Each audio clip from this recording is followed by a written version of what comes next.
Not only do I have the pleasure of thanking our Patreon backers for supporting us, I also have the distinct pleasure of letting you guys know what we are going to be doing after Dark Souls 2. We meant to mention it during the episode and we didn't, but we wanted to give everybody some space to get out ahead of us, so I'm letting you know now. Our in-between a season is going to focus on kind of followers and the influenced as opposed to influences so much. So, as many people predicted, we are going to be covering Lords of the Fallen as kind of the big chunky bit in 3 parts. But before that, we're going to be talking about 3D Game.Heroes, which is from Software, doing their take on Zelda, which I think is a clear kind of inspiration. Old inscrutable Zelda, a clear inspiration on the Souls games. And then doing Shovel Knight, which is a game that is influenced by Dark Souls. And we're both really excited. So if you have comments about any of those games, hit us up at Duckfeed.tv/contact and have a wonderful winter season, regardless of how you celebrate. We don't care as long as you are safe. Some of our landings were desperate adventures. We are now prepared to meet the inevitable counterattacks with power and with confidence.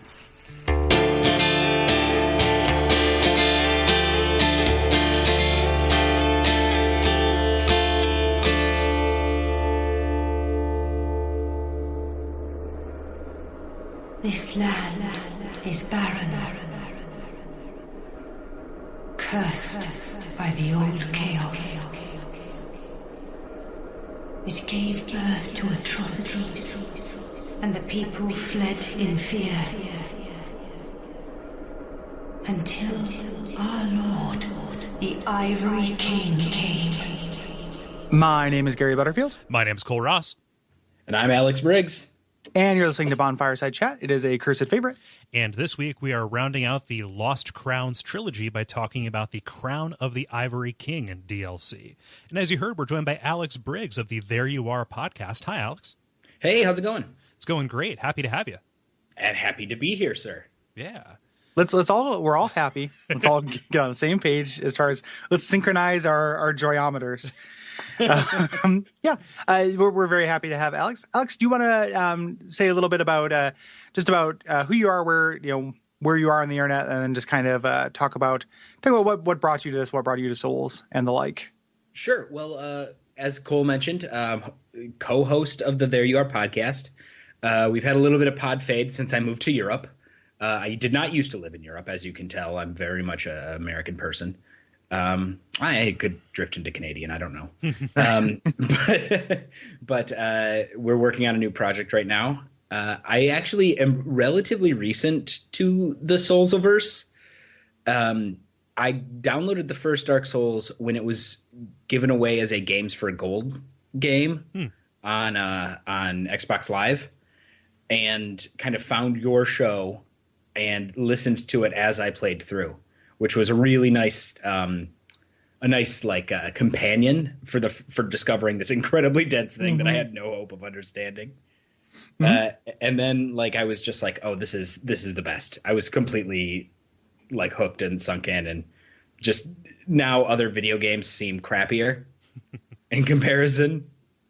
But yeah. So I don't do a lot of posting or community engagement, I suppose, but I read all the other stuff people do because I wouldn't understand it otherwise.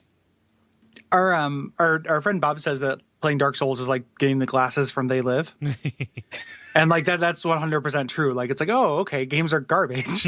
They're just so much better ways, so many better ways you can do this. The dragon scales fall from your eyes. Yeah. Yep. Yeah. Your eyes have dragon scales on them. Yours don't. No. Yeah. Is this one of those trans-European things, transatlantic differences? It's like how in England they call it an elevator a lift. Yeah, we call eyes dragon scales. It's so metal. Yeah. We're super happy to have you, Alex. And I'm happy to have you for this DLC because it is I'm real into it. Have you gone through all of the DLCs? I have up to this point. All right. I have indeed. I don't know if I would say this one's my favorite, but I really liked it. Yeah, it's super good. There are drawbacks to it as well, but it is I like it a lot, and it could just be because it's so fresh. Yeah. Speaking of other DLCs, what did we do last time, Kole? Well, last time we did the crown of the old Iron King, taking down Broom Tower and the Fume Knight, and cleaning up a couple of loose ends with, Alon himself, and reprising my least favorite boss from the main game with the Smelter Demon, I think. And now we're kind of turning our eyes to this last crown. We have this frozen flower in our inventory that says something about the Shrine of Winter, which is that one little place, probably the record holder for the smallest named area in any Souls game. Yeah. Yep. Yeah. It previously held by Valley of the Drakes. And it's the 2014 champion. Like, I remember when I first walked into Shrine of Winter, I was like, oh, yeah, like the Shrine of Winter. This is going to be fantastic. And then you just kind of walk through it. It's literally like the Pagoda of Winter. You're expecting a Dio song of an area. Yeah. And instead I got like a Dio jingle. like a winter in the dark. Yeah. Hanging out in winter at Speedway.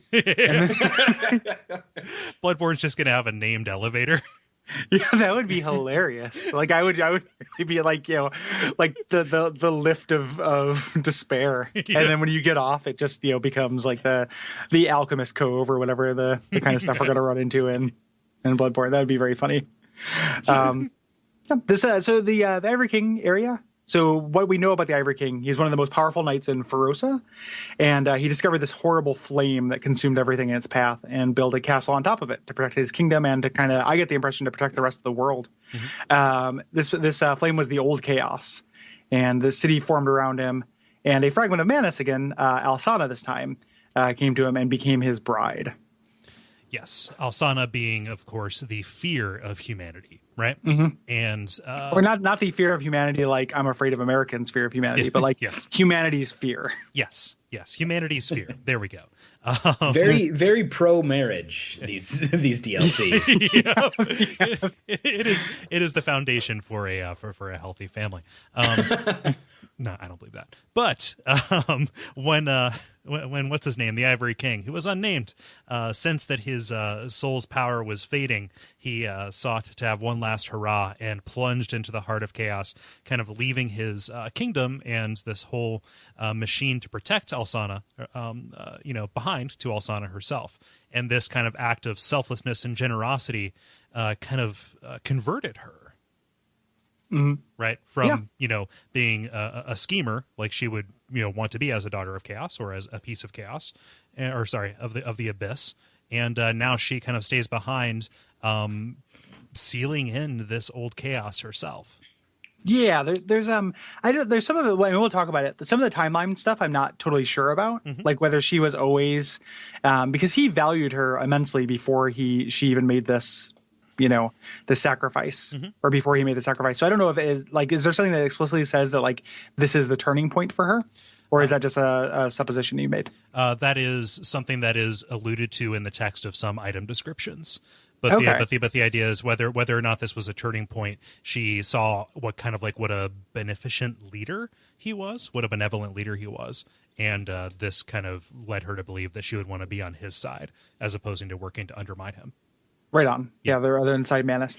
And the interesting thing is like when you get the impression that the city was kind of in the middle of this, icy hellscape, and they actually opened the gates in order to freeze the kingdom over and seal in the chaos. Yeah. Like it's kind of this like nice little touch to like New Londo. Mm-hmm. Like, hey, let's flood this area with nature in order to keep this bad thing down where it belongs. Like I almost go ahead. I was just going to say, what is the logic of building your house over all this evil? Yeah, like the ancient burial ground. It just kind of happened. That's exactly it. You just created Pet Cemetery. Well, I think that he did it. I think that was kind of the idea, was like he was trying to keep this thing down. It'd be like if you were like, you decided to build your house on top of Pet Cemetery and just dedicated your whole life to like whack-a-moling little tiny desiccated church. Mm-hmm. Every time you try to pop his head out. Very well, because those things come back. What I love is the idea that he built this here to kind of seal it over and to maintain a watchful eye. But he was such a good leader that this kingdom sprung up around him. Yeah, that's pretty good. Right? Yeah. Like that. Like I get the sense that was definitely the timeline. Yeah. People just kind of followed him there because is this the only unquestionably good person? I think so. In like Dark Souls history. He's presented that way, and there's some stuff with the bonus area that makes me question both the existence of a just and loving God, but also his benevolence. Yeah, but yeah, good. I guess maybe if you're grading on a curve, I'm thinking of, because we just came from like the old Iron King, who is just like, I'm a shithead. Yeah. That guy is just a total monster. So like this guy just seems like he's on top of things, even though he does send gender coffins down into the icy abyss. Yeah. To die. Yeah. Well, something that I love about this, I get the sense that it's like an endothermic reaction that's causing the area around this to freeze. Like it's that's sucking... interesting. Like it pulls all the heat. The chaos pulls the heat, so everything else is cold. Yeah, like that's the sense that I get. And like when they throw open the gates, it's a way to like cause that to pull inward and freeze stuff over so that it's sealed. Yeah. That's cool. Makes sense. That's cool. That makes a lot of sense. Yeah, so like when you first get here, you crawl through the Shrine of Winter as per usual, and this has like the cool, the second two DLCs have had this like great record of first impressions. Mm-hmm. For me, like where you're just kind of like struck by a big beautiful expanse, and I have a illogical weakness for icy environments.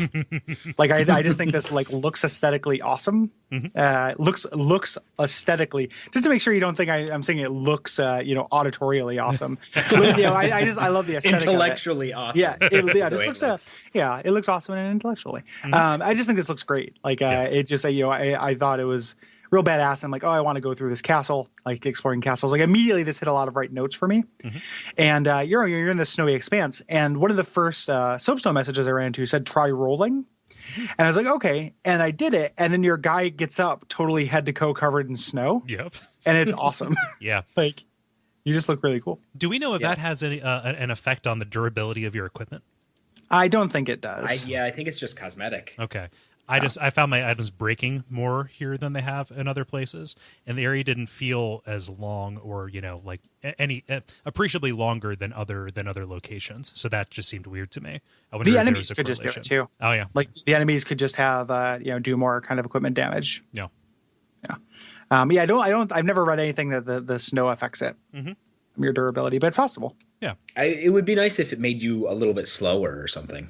Yeah, because it's not super easy to walk through snow. No, or roll through it.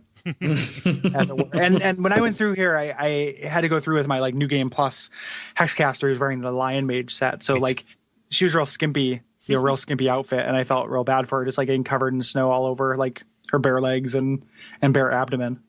Yeah, unfortunate. Yeah. The other thing I like about this view is that it looks kind of like the outside of Anor Londo from the Burg or Sens, right? Mm-hmm. Just the idea of this walled city atop a mountain. Yeah.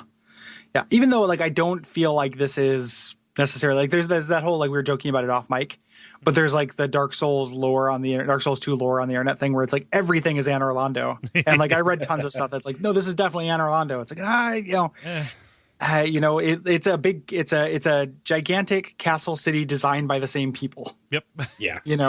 As Anor Londo. Like, to be fair too, like this location looks the most like an old timey walled city of any other place. Like it looks like it's like, oh, this is a castle and there's a city around it and they built this wall to keep, whatever out. It looks like an actual thing you would see.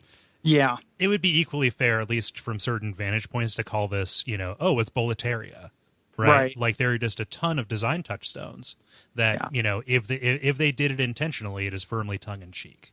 Yeah, like and you run into that with an item that we find later. That's like a direct like, hey guys, remember Demon Souls? And and if you want to become an internet conspiracy theorist, you could say, oh, this is definitely Boletaria. It all ties together. Oh my god, the dragon scales have fallen from my eyes. But like the I think it's just from being cute. Yeah.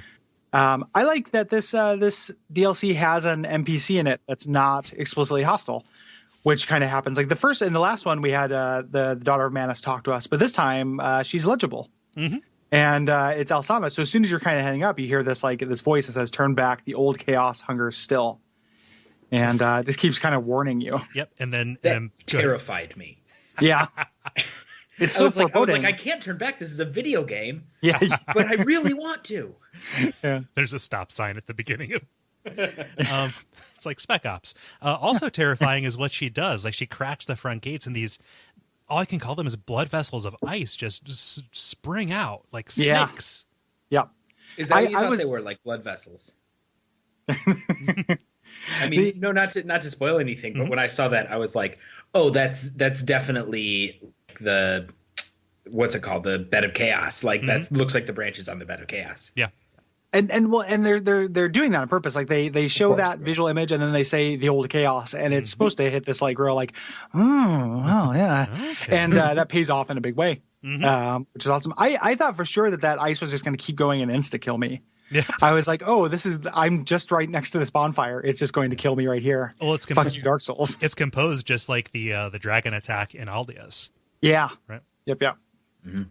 Yeah, luckily you don't die.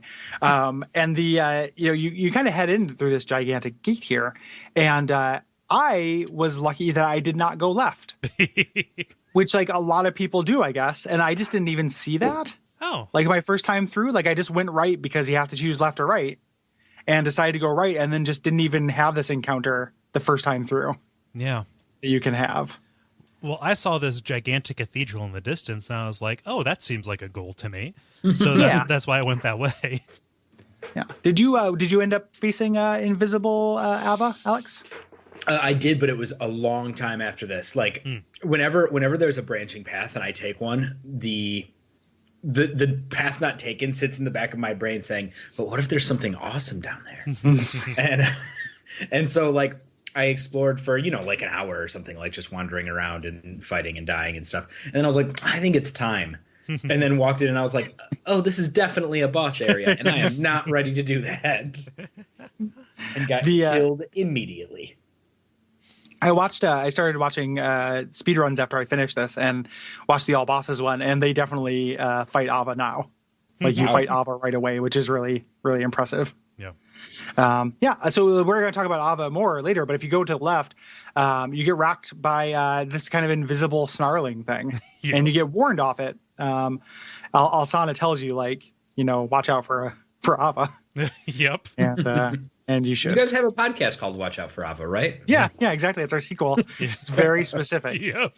It's like that worst idea in the world podcast where people are just watching Grown Ups 2.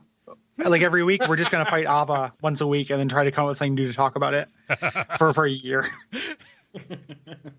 Wow. I wasn't worried that on was this a week, thing. we're talking about the 1/5 of the overhead sorcery attack.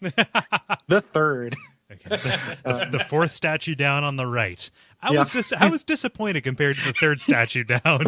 I know. I kept thinking they were going to change it up, but then bam, fourth statue. Yeah, I know. And don't even get me started on the fifth one. Like it's almost like there's no world cohesion. Hey, that's next week. Oh, okay. Yeah, no spoilers for if you haven't walked that far. You just pause the game. Well, you can't, but pause the game after every statue to catch up with the podcast. Yeah. Oh man. Yeah, so I thought this was real cool, and it's also a good callback to the Priscilla fight, right? I thought that if I landed one hit, this thing would come alive, whatever it was. But it would come visible. Obviously, he's alive, and I'm not, because I was picked up and chowed down on. He is very difficult to fight invisibly, and there is some kind of that like tracking, like he adds some dust and scuff and everything that you can kind of track him, but his movement set is not made for it. Right. So, you're definitely meant to come back later, which it's nice that you have an option, so you can head to the right instead. Yeah. And you head to the right and you get to these walls with some really cool-looking hollow enemies. Yeah. Yeah. So so you start running these enemies. There's these spell swords, which are these kind of ice men who have just a general ice melee attack, but then can also shoot ice beams out of their swords. And some of them are covered in ice crystals. They're kind of more corrupted by the cold than others. Yeah, like the Duke's guards, right? Yeah, it's a lot like that. Or those turtles that spit poison in the other DLC. Mm-hmm. Oh, yeah. Yeah. Except for not really. I mean, they have swords and they jump around and stuff. It's a different thing, and I'm sorry for bringing it up. Yeah, it's like that in that they're both enemies in Dark Souls. Yeah. Well, these are fun because they're kind of dangerous from any distance, at least moderately so, especially once they start giving them different configurations, like within a room. These are very designed encounters, and the fact that they can kind of cover each other as they close in the distance makes it, kind of a difficult proposition to plan some of these fights out. Yeah, and this follows the arc of the last one, where there are kind of a series of challenge rooms. Kind of specifically, there's like two corridors that are like very much like, oh, this is a challenge corridor to go through. Like this is a very high concentrated area of difficulty, where they really put that in effect, where they kind of the different types can kind of cover each other. Did either of you guys get front stabbed by any of these things where they do their kind of special attack thing? I did not. No. But that's because as soon as I see one, I'm just like, I better bow and arrow the fuck out of this thing until it gets close to me. Maybe I'm thinking it might be the Lance guys where but they lift you up and then ice shoots out of you, like the tip of their blade explodes ice out of you. You definitely are thinking of the frost golems. Oh, okay. Yeah. Gotcha. And that definitely did happen to me, so I don't know what I was talking about. Okay. Like when somebody counters you. Oh no! I was just saying front stabs because I think it's funny. Yeah. And they do it to your front. And it is a stab. True. Yeah. But yeah, I'm thinking of that later. So never mind. It's a little difficult to talk about the kind of the geography of this area because you're dipping into and out of the walls. Like with such frequency, it is like 1-1 of Demon Souls in that you're very much on the ramparts for most of this. And like all the DLCs, we're not going to necessarily go step by step just because we're going to hit highlights because that makes the most sense. Yeah. It's also a huge area. Yeah, it is really, really big. And you go through it twice. Did you guys did you guys ever accidentally aggro a retainer? No. When I first saw, so that's a good point. So there are these ladies kind of like kneeling down in the snow, wearing kind of a white cloak and blending in the background, who are not aggressive and you don't lock onto them. And I spent a long time trying to get them to do something, like trying to talk to them, everything. And eventually I tried to attack one because you can, and I ended up killing her before she actually aggroed. Yeah, me too. Yeah. They're very similar to the Haid Knights in that way. Yeah, except they take longer to aggro and they're squishier. Yeah. But yeah, these things come back in a big bad way. Yeah. So you head back, and as you're kind of heading through this area, you see a lot of kind of side paths that have these big blocks of ice kind of blocking them, like ice and boulders and stuff. And at this point, like I didn't quite know that I was going to unfreeze things and come back. I was just like, I'm just going to get to the other side of that, and just thought it was geography, but it's actually a little bit more interesting than that. Yeah, I thought I was going to get an item that. I did too. Also, like it seems like. Oh, this is just a wall. They've just chosen to make a wall look like an ice boulder in this case, and I'm going to go around it from another side or something. Yeah, because that happens all the times in Dark Souls. Like there's just a pile of rubble that like I could easily climb over. But they're just happening, it just has the skin of that, and it's actually just a impenetrable wall. Not just Dark Souls, video games. That's games. Yeah. Also, real life. I cannot step over any rocks. It's crazy. No, I can't lift my knees above my waist for the life of me. It's actually a serious problem, guys. How do you go upstairs? A regular old McCain leg. I just lift myself by my hands. I crawl up them like I'm. You're a human marionette. Yep. I Jacob's ladder my way up the stairs in both senses of the word.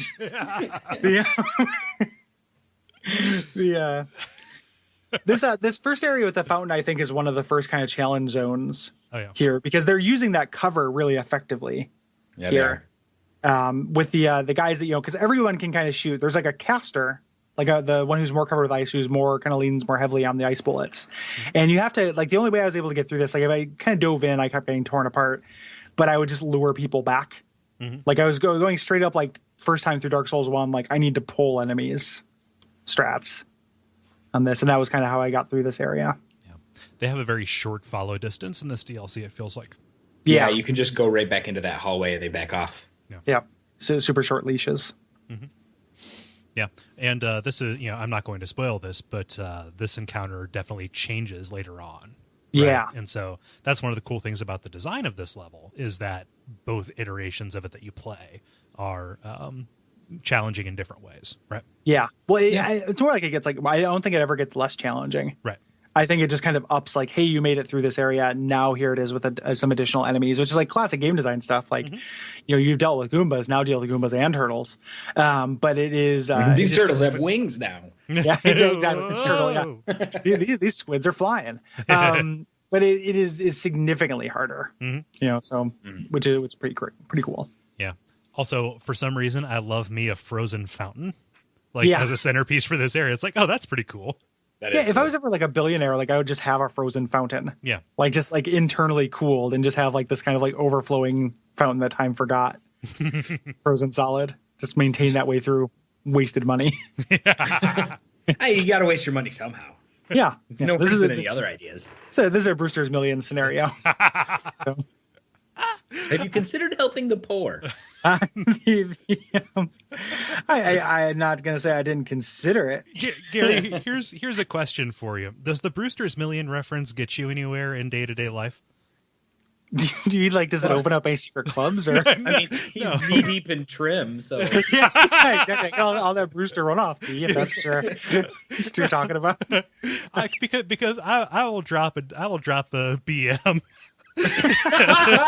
as we call it in the biz, I'll drop a Brewster's Millions reference and just crickets. Nothing lands.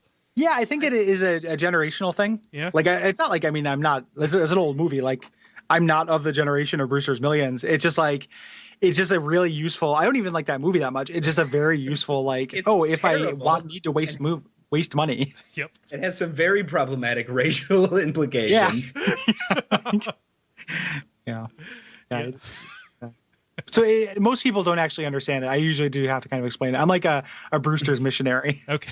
Like I just have to kind of. Oh, you're a BM. Yeah, I'm a BM. I spread the word. Yeah. Okay, cool. Man. But yeah, Frozen Fountain gives way to kind of the other. Anyway, back to this fountain. Yeah. So you're saying there's a fountain? It's our spin-off podcast from the Ava. Watch out for Ava. Yeah. Into kind of the second part of this challenge area through this gate, where you're kind of looking out over another view of this kingdom, over this broken bridge. Mm-hmm. Yeah, which you're going to come back to later in a very hilarious kind of moment. But for now, you want to head left. Yeah. And there's all these kind of weird little nooks and crannies and dead ends here that are kind of obnoxious. There's this little triangular corner that you can go into that there's just nothing there and there's no reason for it to be there. Yeah, but it's filled with signs. Yeah, just tons of people playing "Watch out for tight spot" on the on the ground. Mm-hmm. Yeah. Yeah, and so you go into this the storeroom, and if you go up to the roof, you encounter probably the biggest what the fuck moment for me, which is the first of these kind of like ice golem kind of things. Yeah. So these are the guys that do that attack I was talking about. No, you're thinking of the knights. God damn it! Finally, we're going to get to the attack. When you get to the end, where Alana just unleashes her ice explosions on you. No, these are the gigantic kind of guys. All right, just giant looking guys that have Jake hands. They turn their arms into weapons apropos of nothing to strike you from various distances. Well, it's apropos of you coming into their house and fucking them up. Well, yeah. It's apropos of the castle doctrine. Use the hands I can see. Damn it. Yeah.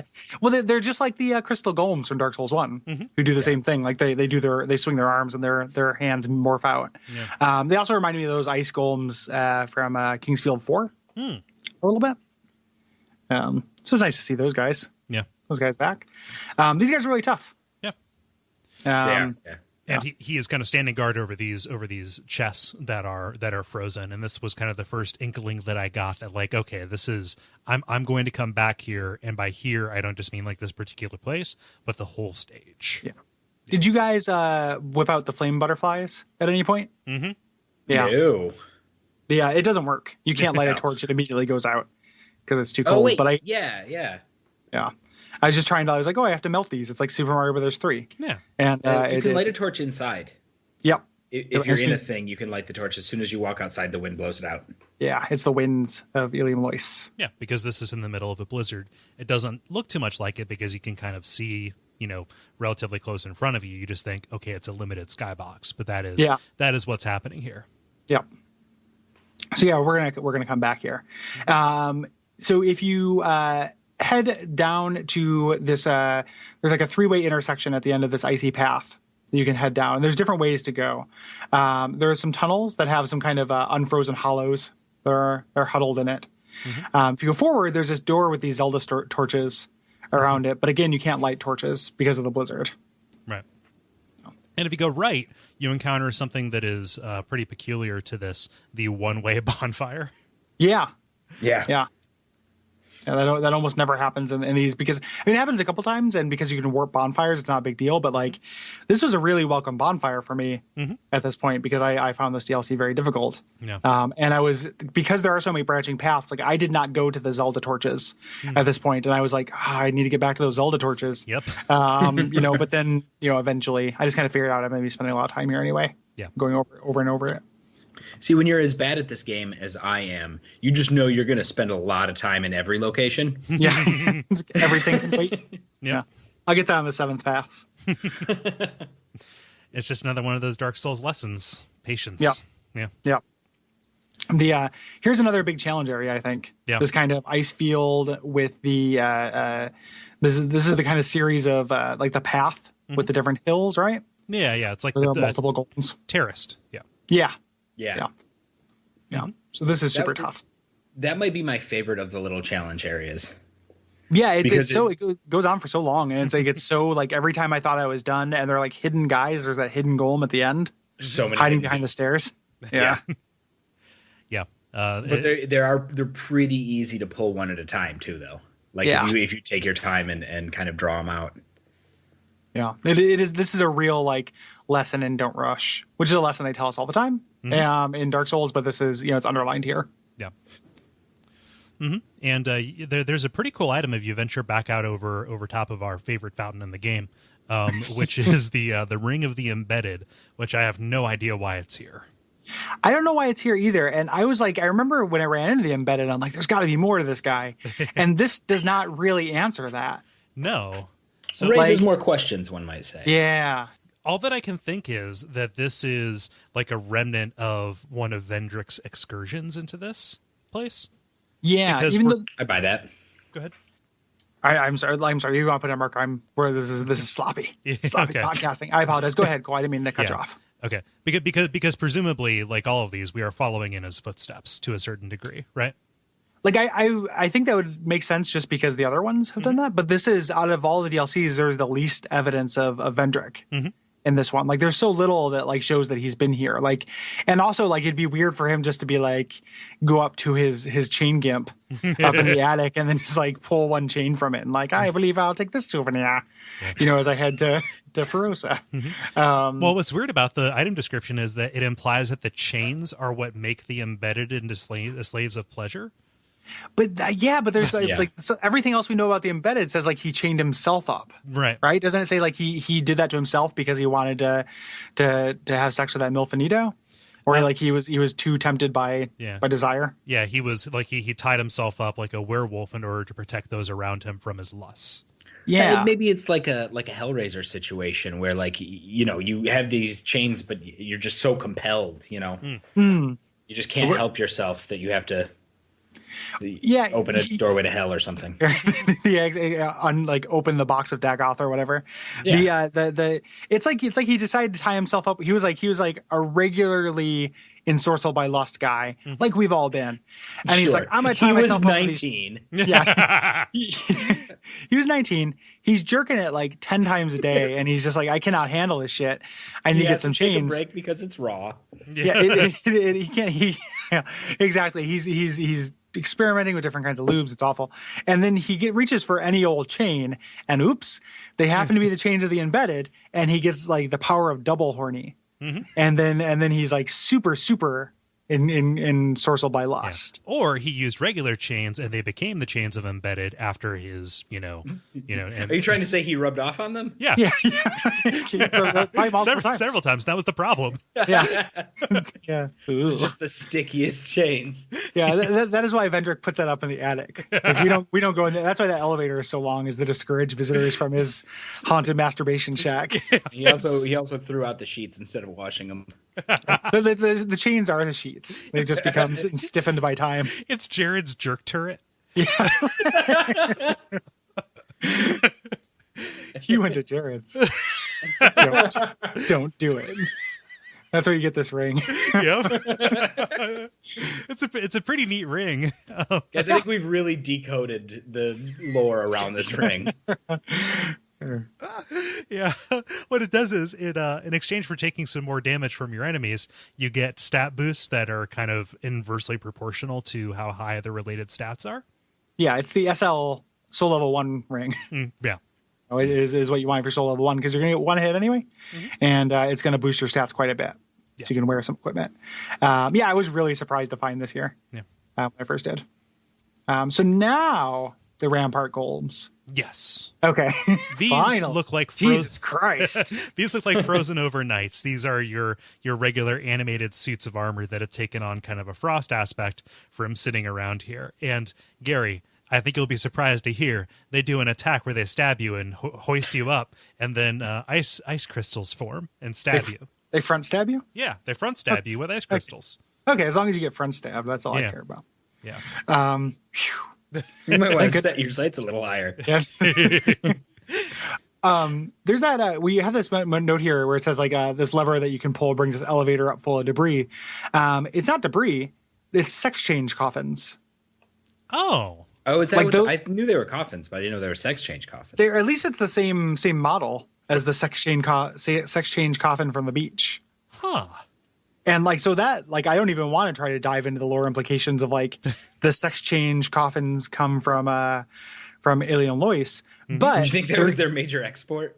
yeah, it's it is there's an interesting one of the items that you can get that you can make from something. It only affects you if you're a woman. So Oh, like yeah. just like there are gender specific items that you can get from this DLC. Yeah. So I don't know. There's a lot of like orange soapstone messages that say man or woman ? In front of these coffins, and I was like, good touch. Okay, yeah.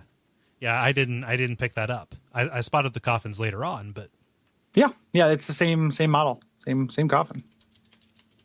But so you head up on this kind of outer wall, and there's this new kind of challenge where there is this restricted footing. You don't have as much space to kind of move around.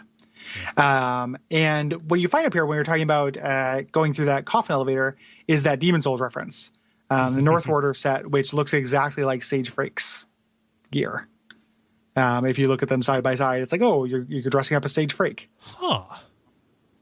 Yeah, no, I like that. That look. Okay. Yeah, put something about that in the show notes. I'm gonna look it up here. But that is interesting. I didn't notice that. I picked up that armor, and like that's what you get after raising that elevator up. And it looked like neat armor, but I was spec'd for the Lion's Mage set. So Yeah, same. Yeah, I was like, oh, this looks cool. I'll never use it. Yeah, I think it's just there to be like, hey guys, Demon Souls. Remember even that there's game? Some people played it. It's in the description. It says it's worn by sages. huh. It's like, okay, huh? That's nice.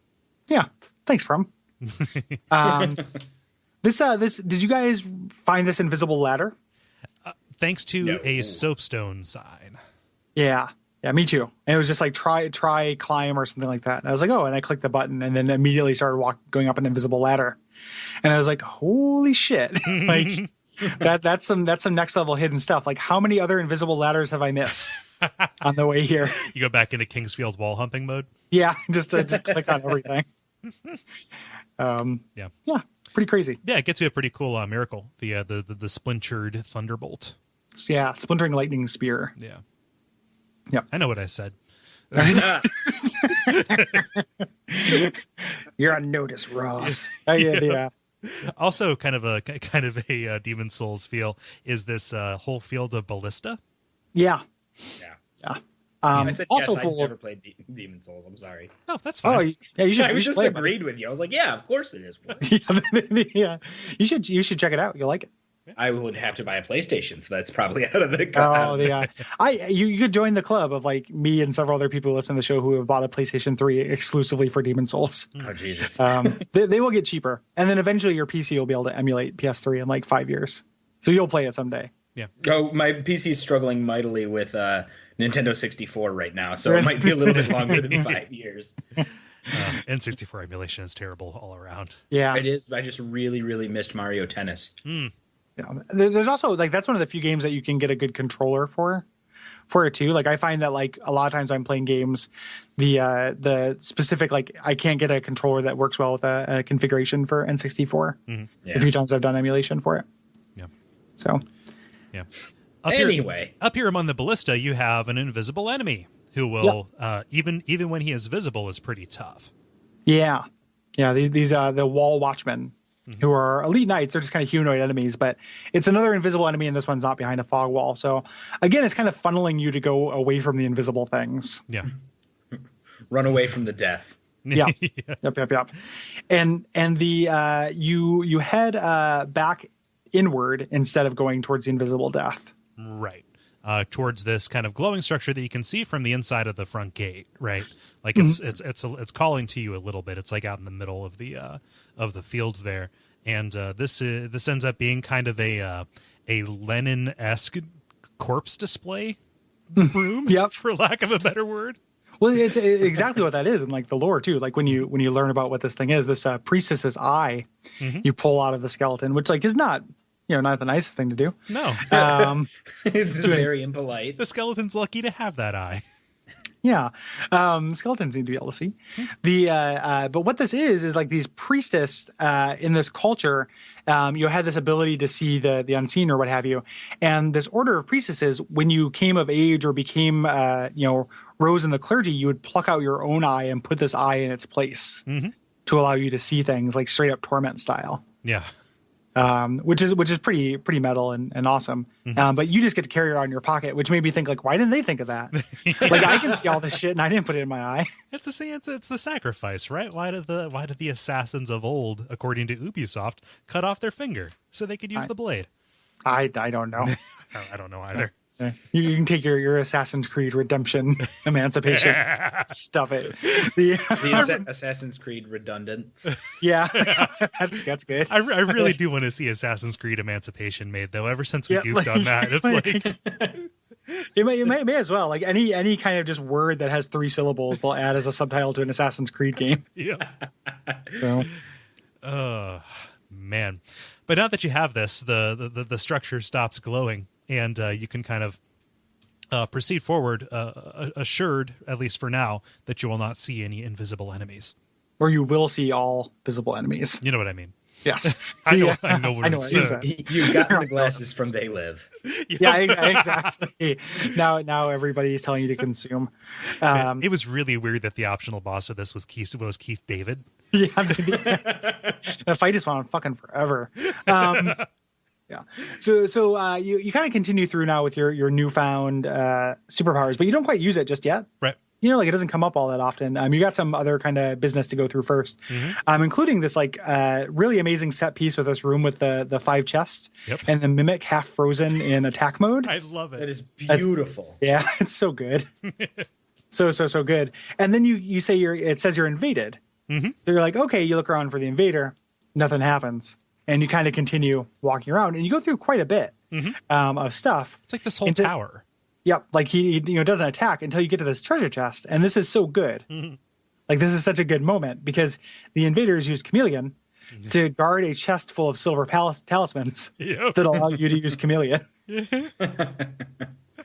You fucker! I managed to roll like at the last second.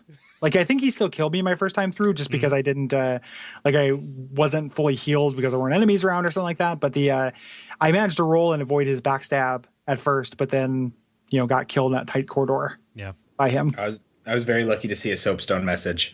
It was try and break this barrel, and I was like, yeah. Probably an item in here. Yeah. I couldn't even be mad. Yeah, it's real good. Like they've stepped up their NPC game. What if like that's all they're adding to Scholar of the First Sin? Like every area now just has a goofy NPC invader that does tricks on you. I like that.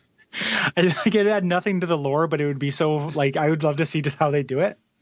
Like each time, because they really up their game in each DLC. This is true. Yeah. Huh. Yeah, so this is pretty good, and it's not the last of this kind of surprise you're going to see here. No, and it's funny because they pepper them in with like actual just straight up NPC invasions too. Mm-hmm. Like the other one, just like, oh, okay, here's just a guy I had to fight. I'm lulled into a false sense of security. What the, Yeah, I think that this is pretty high in the hit to miss ratio compared to pretty much the rest of the game, right? Yeah. Yep. In terms of NPC invaders, yeah. Yeah, it's significantly better than like the Vorgal the Sinner or what have you. Like that wasn't great. So there's a little drop off after this area where you can go, but you're back at the beginning, and now you can see. So you're going to go to that boss fight before. Yes, Ava the King's Pet.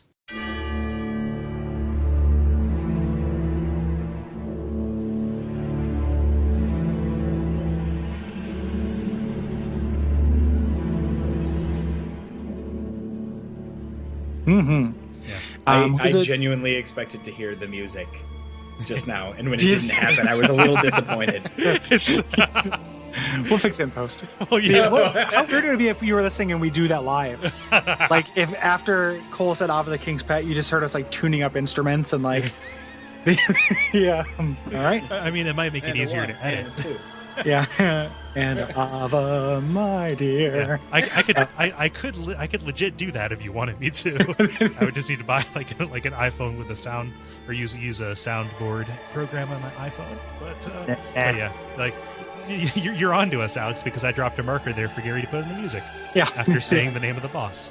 You guys are real pros. Yeah. Aw, thanks, bud. The I am recording my boxer shorts. Let's think how professional I am. I mean, I'm the most hungover human being in the world right now. In all of Dublin? Yeah, I know. It's amazing, right? Wow. The mayor's giving me the key to the city tomorrow. The keystones to the city. Keystone Ice. So Ava it's kind of nice because everyone who's kind of whining about all the humanoid enemies in Dark Souls 2, like you get some monster fights here, and I think this is a pretty good fight. It's pretty tough, but like feels fair to me. Yeah, great. Pretty hard though. Yeah, I had a lot of trouble with it. Yeah, it's tough. Yeah, I bottomed out my my human effigies actually. Oh wow. Yeah, I didn't. Were you summoning real people or the NPCs? Real people when I could get them, NPCs when I couldn't. Okay. The NPCs do stuff too now. They like wave to you and say hello and bow and everything. The friendly NPCs, so they've upped their AI a little bit too. Yeah, that's pretty nice. Steelheart Ellie and touch. Masterless Glencore. Yes, I'm happy that Masterless Glencore came back. I liked him in Hades, even though he's it sounds like a there. liquor. Yep. Yeah, like a fine Scotch. Oh no, it sounds like a cheap whiskey trying to sound like a fine Scotch. Yep. This is the Walmart brand whiskey. Yes. 100% 100% blended. Yeah. 100% blended fine quadruple malt. Yeah. There's a grocery store here called Tesco, and there's, you know how you just get like I'm trying to think, because one of you guys is from Michigan, right? From Ohio. So we're both from the Midwest. Yeah. Yeah, and as am I. I'm from Michigan as well. So it's like a Kroger where there's one on like every corner. Yeah. Mm-hmm. And so there's Tesco branded everything. You know, you get your regular cheese or Tesco cheese. And in the liquor aisle, there's grocery store brand liquor. Yeah. There used to be that in my hometown in Jewel. Yeah. It was amazing. 10% whiskey. I'm so curious. Like, I'm like, how bad could it possibly be? Very bad. Yeah. No amount of Diet Coke in the world will cover the piece of this. In the Jewel of my old hometown had yellow label. So it was just like a big yellow label that just said vodka in black bold text. Or like yellow label like from Repo Man? Yeah. It was very very dystopian. Oh man. Let's talk Ava here. Yeah, let's talk Ava. Yeah, what did you think, Alex? How did you do on this fight? I am always, I don't know what it is about these games, but I'm always better at monster fights than I am at people fights. Mm-hmm. So I'm gonna say it took me maybe 5 or 6 tries, but it wasn't one of these things where I'm just like crashing against a wall for 3 days like I was with sorty guy at the bottom of the thing. Fume Knight. There you go. Yeah, no, Yeah. it wasn't that bad, but like, most bosses, I wind up completely despawning all of the enemies in the run up to them eventually. And this one was not anywhere near that bad for me. But I like was a real shithead about it. Like I summoned both of the NPCs and then kind of just backed away and fired flame arrows at this cat until they died, and then I went and killed the cat myself. Yeah. So the trick for me to actually, finish this guy out was that I am so used to rolling either side to side or back. You got to roll forward. You got to roll forward because his attacks are like a cone. Yeah. And you want to get into his underbelly. Yep. Like when he does that jump at you, if you time it right and roll forward, you'll get a lot of shots off. Like it's like Sif. Like you want to be under him. Yeah. A lot of like this is like Sif with magic, so it's less like a duel. Yeah. Yeah. And nowhere near as hard as Sif. I found this like a little bit harder than Sif, but not as hard as my first time Sif. Like first time Sif was very hard. Maybe it's just because I know Sif now, but this was pretty tricky. And then also it's colored a little bit with the optional boss in this area for me. Like where like this was hard, but I'm also has some kind of guilt by association with the optional boss, which we'll talk about. Everybody. Yeah, I know we're not there yet, but let me just say, fuck that optional boss. Yeah, fuck that optional area, man. We're gonna so hard. Yeah. Like anybody who dislikes this DLC who hears us praise it, like don't worry, we're gonna get there. Yeah, exactly. Like, and that's the we ask for responses. Like a lot of people are just like, "Fuck that," or like I would have liked it except for that, and I just want to be like, it's so optional, dog. Like it is like. I understand it is a demerit. I give, it is a demerit. I recognize that, but it's not mandatory. You have to really go out of your way to find that area. Yeah. Well, yeah, and get through it and, complete it. And just the reward is having done it. Like that's all there is to it. Have you guys thought about, and I just want to bring this up real quick, what about a mod that made this entire area look like Santa's workshop? Or just added sleigh bells to the background the entire time. Yeah, that'd be great. That'd be pretty great. When you die, it says thanks, Santa. Yeah.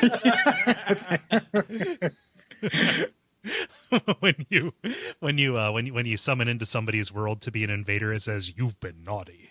Yeah, there's a gimmick invasion Dark Souls 1 video where a guy dresses up as Santa Claus and goes through and leaves people things, and if they he waits, and just kind of waves to them, and if they're patient, like he gives them a present, and if they attack, he like fucks them up. It's pretty fun, and the video is edited with all kinds of Christmas stuff. I'll throw it in the show notes. Nice, it's fun. That's great. Yeah, Ava's a little bit tricky, that I found because of the rhythm to her. Or him, or whatever she is, because she will take breaks to run away, right? Yeah, like a cat. Yeah, like it's playing with you. He's a sassy cat. The lore behind this guy is kind of cool. Like the king has 11 pets, seven pets. I'm sorry. We only meet a few of them, but they each had a specific job, and that's a really cool evocative thing. Like the Ivory King with his like 7 multicolored giant tigers. Did we describe the appearance of this thing? Because once you're able to see him, he looks badass. Yeah, it's really cool. Yeah, it's a big metal as fuck. Yeah, tiger. Like he looks like he belongs on a Dream Theater album cover. Yeah, because he's got like ice crystals hanging off of him and shit. Yeah, and his job, this guy's specific job, was to guard Elsana. It says the king's beloved child of dark. So the king knows what's going on. Yeah, with this interspecies marriage he's got going on. Yeah, she even says as much at the end too. Yeah. Yeah, like he is aware of the fact that she is a fragment of the abyss. Yeah. Can I also talk about one other thing that complicated this for me? Yeah, the fact that one of Ava's attacks is basically a 180-degree swipe. Oh yeah. So if you're hanging around behind him as you would do as a Dark Souls player, out of nowhere he can just come back and stagger you.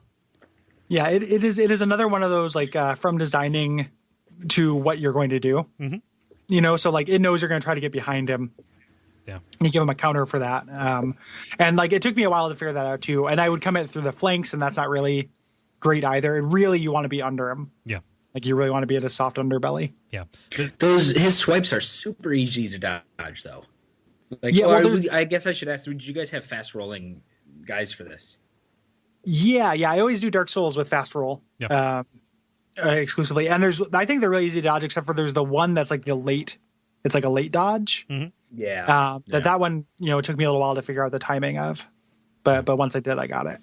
This is the Who's fight. saying his or her? Do we know Ava's gender? I was under there for a long time and I didn't see anything, but like cats, once you neuter them on the vet form, it just says N. So I assume like, if you got 7 pets, you don't need any more and they've probably all been spayed or neutered. So just N. Yeah, this king with this menagerie, like he's Dr. Doolittle. Yeah. I always think about my cat seeing the vet intake form where like under gender it says N, and I know like me hiding the clipboard from him because I don't want him to, you don't want to have that conversation. Yeah, like you're still all man just because you've been neutered, buddy. You're a good boy. Yeah. A little kitty vasectomy. That's all. Yeah. Oh, this is the fight that got me to switch from my Dringlik shield to the Gurm Great Shield. Oh, really? Yeah. So you went kind of like a tankier. A little bit. High stability. My character's ridiculous because I'm wearing all the Lion's Mage set stuff and I'm primarily casting, but I've got this gigantic sheet of rock as my shield, and when I go melee, I've got the Crypt Black Sword. So it's very like I can't imagine what people who like summon in to help me think about my build. But I've got fast roll. It's fine. It's all good. Yeah, as long as you can fast roll, that's all that matters. Yeah. So after Alsana, he's guarding this child, or after Ava guarding the child of Dark Alsana, who's in the Grand Cathedral. And again, this is like a super beautiful area. Yeah, and this cathedral is beautiful inside and out. Yeah, absolutely. Just like you, Kole. Thank you. Inside the cabinet, outside the cabinet. Stick around for the appendix to understand that joke. Yes, or don't, or just let it be a super cool mystery. You head in through this and you find Alsana, who is at the top of this staircase, guarded by these like very foreboding looking ice spikes, preventing you from actually getting close, but you can get this kind of audience with her. And she talks to you, which is just like so refreshing to have an NPC that will talk to me in one of these DLCs. Like I was like one of Vadi's videos where he's talking about Scholar of the First Sin. He talks about how like kind of the best like NPC stories are in the DLCs. And it's weird because there's almost no dialogue in them. And it's true. Like Alsana and like the story of the characters in this are so much better than the story of like Carhillion of the Fold. Right. Like, or even like probably better than like, and like, I mean, Benhart's fine. Lucatiel's fine. But other than that, there's just like so little to NPCs in Dark Souls 2. And like, Alsana is a really good story. Like this is a really kind of complete narrative. Yeah. This also is not Dark Souls storytelling. Yeah, right. That's true. Like this is they actually come out and tell you what's happening. It's exposition. It's like what's his name, Frampt, coming out and telling you about Gwyn and how you will become the next king. Yeah, Well, it's like because she asked for your help. It's a little bit like the Elizabeth mushroom or what have you, asking you to kid or rescue Dusk. Like it's just like, hey, this has happened. Will you help me with it? And essentially just says that the Ivory, like kind of talks some sugar about the Ivory King, but then says that she has this one wish, which is that he went into the chaos and never came out. Will you go down there and end his suffering? This is such a reversal too, right? Like I walked into this expecting, okay, bonfire, check, massive cathedral, check, huge room full of ice, check. All that's missing is a fog door. I was expecting to fight as Alsana here. Yeah. And I'm so happy that we don't. Me too. And I'm really happy again, like that they didn't just make all 3 DLCs just like different skins of Nishandra. Like this is Ice Nishandra. They could have so easily done that and said they went somewhere more interesting with it. Yeah. Oh, way more interesting. Yeah. I like it a lot. Alsana is solid in my book. I love the visual design of this room too, because you have the red carpet setting off against the blue ice. And that's something that kind of continues throughout, like even up to the final encounter. Like this is visually so nice. Yeah, the contrast is a really big part of this aesthetically. She opens up this back way into this room, and if you want, you can go fight the boss now. But don't. Nope. Did you guys do that? Yeah, I did. Yeah, I tried it. How many times before you realized you shouldn't? Just one. Just one. Oh, you beautiful human beings. I tried threw myself at this thing 10 times because I didn't realize I had to go get more knights. It's a meat grinder, and I forget of Alsana. I keep wanting to say Aslana as though she's a Jesus lion, but I don't know that Alsana explains that there are other knights who are waiting to serve you throughout there in the main dialogue. She says that if you talk to her again, that is her idle dialogue every time you come back. But that's a pretty big hint, and I don't know that she ever explicitly states that she's ended the blizzard either. The screen tells you it when it pops up on screen and says the winds of Illium have died down. Okay. So it says that explicitly, but you have to opt into exploring. And I wanted to try the boss, even though I knew I was not going to end the DLC there. Even if on some miracle I went down there and killed the boss on the first try, I knew I was going to go back and explore. Yeah. Just because I wanted to see what things looked like without the wind. But it's kind of a bummer, just because I know I want to talk more about the actual when you go down to this boss, when you're going to go down and do it for real, because it's so cool. Yeah. And to have kind of an aborted attempt at it was kind of a bummer. Kind of took some of the shock and awe. Yeah. From it. Mm-hmm. Yeah, I had to wait till I summoned some help, and we went down and fought. And then after we both died, I mean, I died. He was fine. He sent me a little message on Xbox saying, "Hey, you got to go get those knights, right?" And I was like, "No." I was like, "Hang on 1 second. I'll run and grab those knights. I'll be right back. We'll kick this guy's ass." He said, "It's going to take you a long time." I said, "Oh, okay, fair enough." The Something Awful board for Dark Souls 2 is full of people bitching about people not having the knights. Yep. Getting summoned and just being like, I'm not going to go down there unless they have at least 2 extra knights. Sorry about that, Something Awful people. Yeah, it was Alex the whole time. Every single time. Yeah, just over and over. And sock puppet accounts. He's been dozens busy. and dozens of times. Been 4-boxing it. But instead, we're going to go explore Illium Lois after the thaw. So we've already been through here, so we're just going to talk about the major points of articulation. Yeah. So as opposed to everything. The first thing you're going to notice, the hips and the knees. Yeah. Yeah. The first thing you're going to notice when you either step out of the cathedral or go back to the first bonfire is you can all of a sudden see the rest of the city. The skybox changes insofar as you can now actually see it. Right, whereas before it maybe looked like it was a little bit kind of just lazy or vague. It's actually no, there's actually this huge, beautiful expanse. Yeah, From is known for being lazy, so I don't blame you for thinking that. Yeah, and then the other thing that you're going to run into is these retainers are now aggressive, but they not immediately. Yeah, exactly. They're built to backstab you. They're just in areas for you to walk past and then have them harry you as you're dealing with other enemies or when you're picking up treasure to stab you in the back. Mm-hmm. I love their sword. I love the way they attack. There's something, I don't know, depraved or vicious about them two-handing this tiny, shard-looking thing. Yeah, it's a little icicle. Yeah. Yeah. Yeah. Pretty cool. I get the impression, this is completely in my imagination, I'm sure. I get the impression there's nothing under their hoods. Ooh. Do you know what I mean? Maybe, yeah. It's just one of those, suits of armor that are just alive somehow. These are just a bundle of laundry that came to life. with legs. Yeah. Launder legs. Laundry legs. That's my blues name. Gary, legs Butterfield. How many times do I have to say it? They're called pants. No, I gotta put on my laundry legs. Put on my laundry torso and my laundry hat. I hate to break everybody's heart. I just looked at an image of the retainers, and there is a lady under there. Oh, that's legitimately disappointing. Sorry.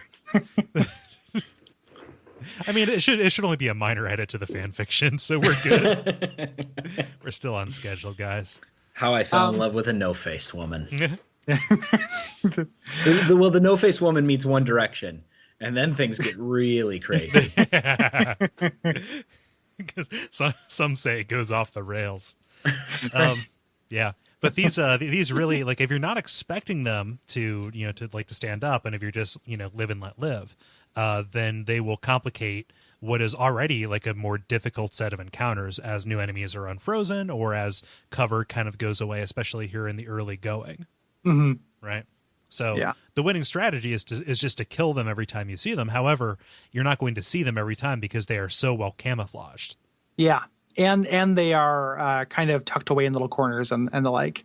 And you've just spent however long forgetting they existed. Exactly. Too. Yeah, like that you're trained to ignore them up to this point. It's really clever. Like it is a nice, like that is a really cool organic way of upping the difficulty, I think, by like, I mean, there are some places where they straight up add enemies, but there are also just all these enemies that are already there that you are just meant to think of as the background. Super cool. I think this is a huge success that they basically built 2 levels into the same geometry. Yeah, I'm real into it. Like I like it a lot. I know it's a little bit divisive. Like some people do not feel like it's backtracky. I think it's different enough. Yeah. That I've felt a little backtracky. There are parts of it that are more backtracky than others. But the most of what I think about is like stuff that I wasn't able to get to before. Anyway, like those kind of 2 major challenge points you do again, and they're really different. And then there's also like a lot of little like kind of side paths that open up entirely different areas. I Like, think it worked it for might me, be but just sorry, go ahead. I was just gonna say it worked for me. Like I can see the other point though. Yeah. I think by this time I was just so sick of fighting those half frozen knights. Like I was just, like I know what you guys do. There's no surprises here, and it still takes me a long time to kill you. Yeah. It's weird because it does subvert some of the stuff that like people come to Dark Souls for. Like there obviously there's no novelty to it. You're not seeing that much new outside of these explicit areas that you are heading to get these knights. And second off, it kind of subverts this kind of mastery that you probably feel that you developed or earned over the course of running through this. So it's different, but for a lot of people who kind of crave that novelty and who like that security that they build up, not different enough to really warrant it. So I can totally see the other point of view, but for me, I was just kind of more impressed by, for lack of a better word, the economy of it. If that makes any sense. Sure. Yeah, well, you mean that their major export is sex change coffins? Yeah. Yes. Yeah. That economy specifically. It's also a lot of problems for a lot of people. The how neat would it have been if the lack of the wind, so it positively affects these retainers and kind of like thaws them out, for lack of a better speak. How neat would it have been if it would have changed those ice knights? Oh yeah. Yeah. I think I would have preferred that. That would have made sense. Like they don't need to be like necessarily debuffed, but like what if they were melting and left like a slick trail behind them, or like what if there's just something else to them, or even if they just look different, like they were thinner and quicker. Yeah, that's a good call. Or maybe like instead of the big swords, they had like small daggers because half their sword melted, or something crazy. Yeah. Something that's great about this is that like this isn't an ice kingdom. Like you don't have Tom Kenny running around. You have just these things that were affected by this and kind of took on that characteristic after the disaster, right? Right. Right. This wasn't built for ice. Yeah. So one of the areas you can get to now is that broken bridge that we talked about. There's this tower that you can go down to, and this is a huge area like that I totally missed. I went in and killed the boss before I did this. Wow. Because there's just one knight down here, and you can do it with 2 extra knights. No problem. And then Bob sent me a text and clued me off that like, oh, there's a big area I missed. I just forgot about it. But I went back and did it later. Yep. Yeah. So this is kind of like outside of that first challenge area with our favorite fountain. And you take an elevator down and you're greeted by an old familiar friend. Yeah. Dun, dun, dun, dun, dun. He's got some chili dogs and some gold rings and some chaos emeralds.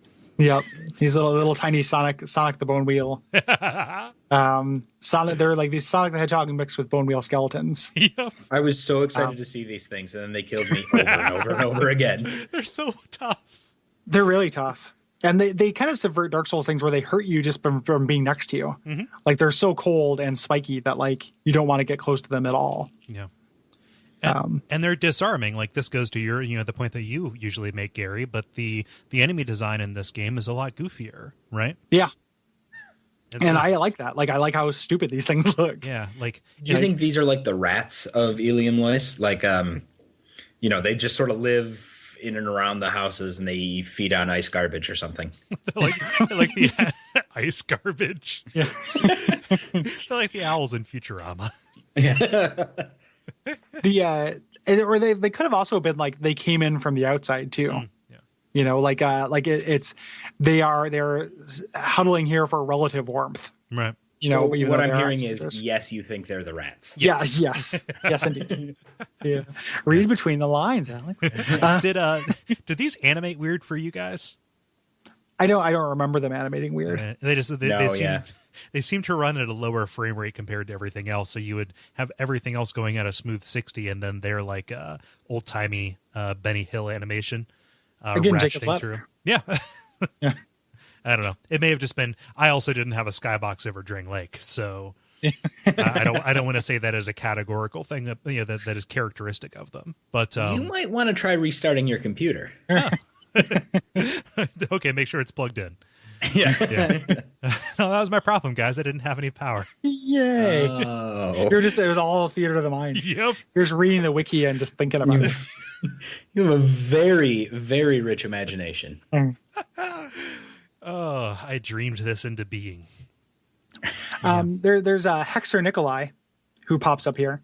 And this is just a straight invasion. So again, Dark Souls, they're mixing up their like goof invasions with their straight invasions. He is a Hexer, but he also does a lot of miracles. Yeah. As well. And the trick to him is to lure him down because he will stay in this advantageous spot on this higher ground and kind of rain shit on you. So you need to get him to come down to your level. Yeah. At least that's what I had to do. It's really tactically interesting because it's a long walk to get him, to get up there to him. And if you can get him down to your level, you have all these pillars that kind of, baffle his attempts to range attack you. This is my favorite invasion of the game. I know it's a tall order, but let me tell you this story. I wasn't laughing. Oh, yeah. So I was like very like frazzled when I got down here. I'd been playing for maybe an hour longer than I should have, And so I got down and it's like, you've been invaded by, and I almost never look at the names of the people that are invading me. I'm just like, oh crap, someone's going to come kill me. And so I was like, here's what I'm going to do. Run away. So I ran back to the elevator and like started and just went back up to the top floor, but as if you run far enough, he will pop down and come after you.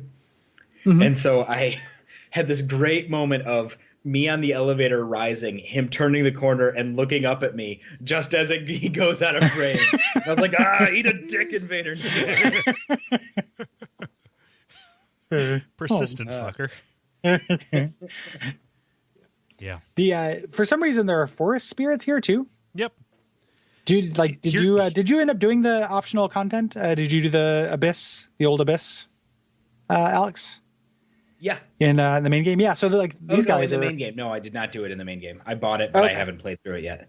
Or not the Artorias of the Abyss, the Dark Chasm of Old. Yeah, Dark Chasm of Old.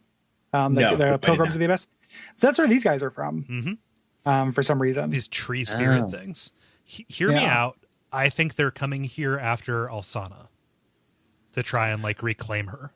Oh, that's interesting. It makes sense, but then they would also be in all 3 DLCs.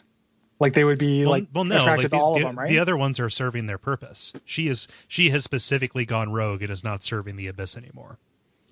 I think you could argue that the Ashen Bride, Nadalia, is not really serving a purpose anymore either. She failed. Yeah, she's not standing in strict defiance. Yeah. I mean, I can kind of see it. Yeah, I don't know. It's as good as explanation as any. Yeah, I'm not challenging you to do better. It's not it kind of makes a sense to me. Gary, stop challenging Kole to do better. I just that's what I do. I make people around me better. Because that's how you do that is by telling them to. I'm not asking you to be better. I just think that it's you're like the reverse shitty Flash. enemy placement again. I am more willing to chalk this up to just from kind of not being great at enemy placement in Dark Souls 2. Yeah. But they look like they fit in. If you hadn't seen them in the Abyss first, you'd think, oh, there's just some crazy ice mage. Yeah, totally. Yeah. That's totally true. Yeah. But they behave exactly the same here as they did before. So if you did that, you'll know how to fight them and kind of know what they're susceptible to. Yep.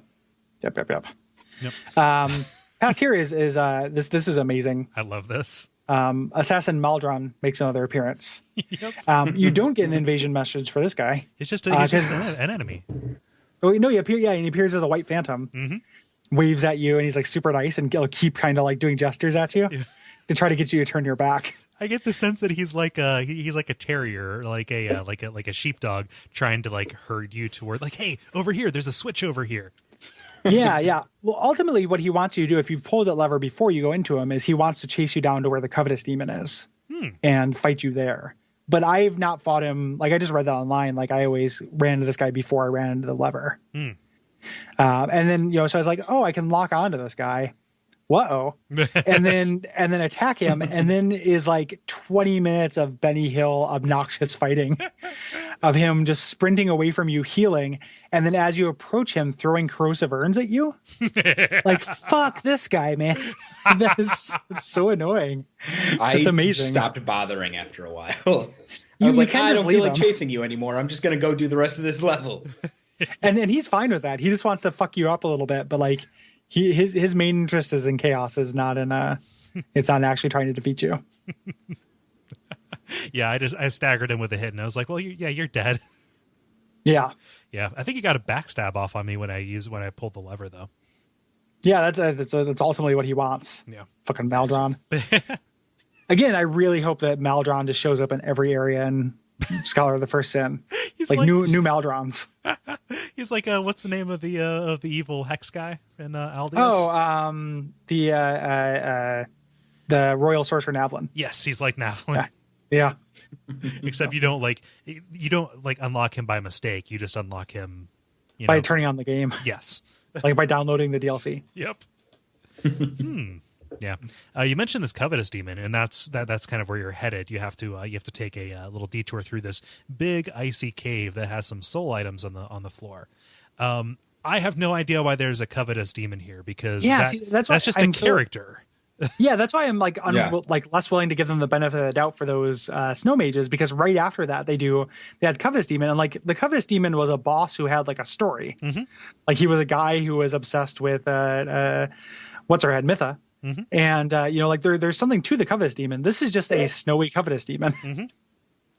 Like it's even have we figured out if we've gone back in time?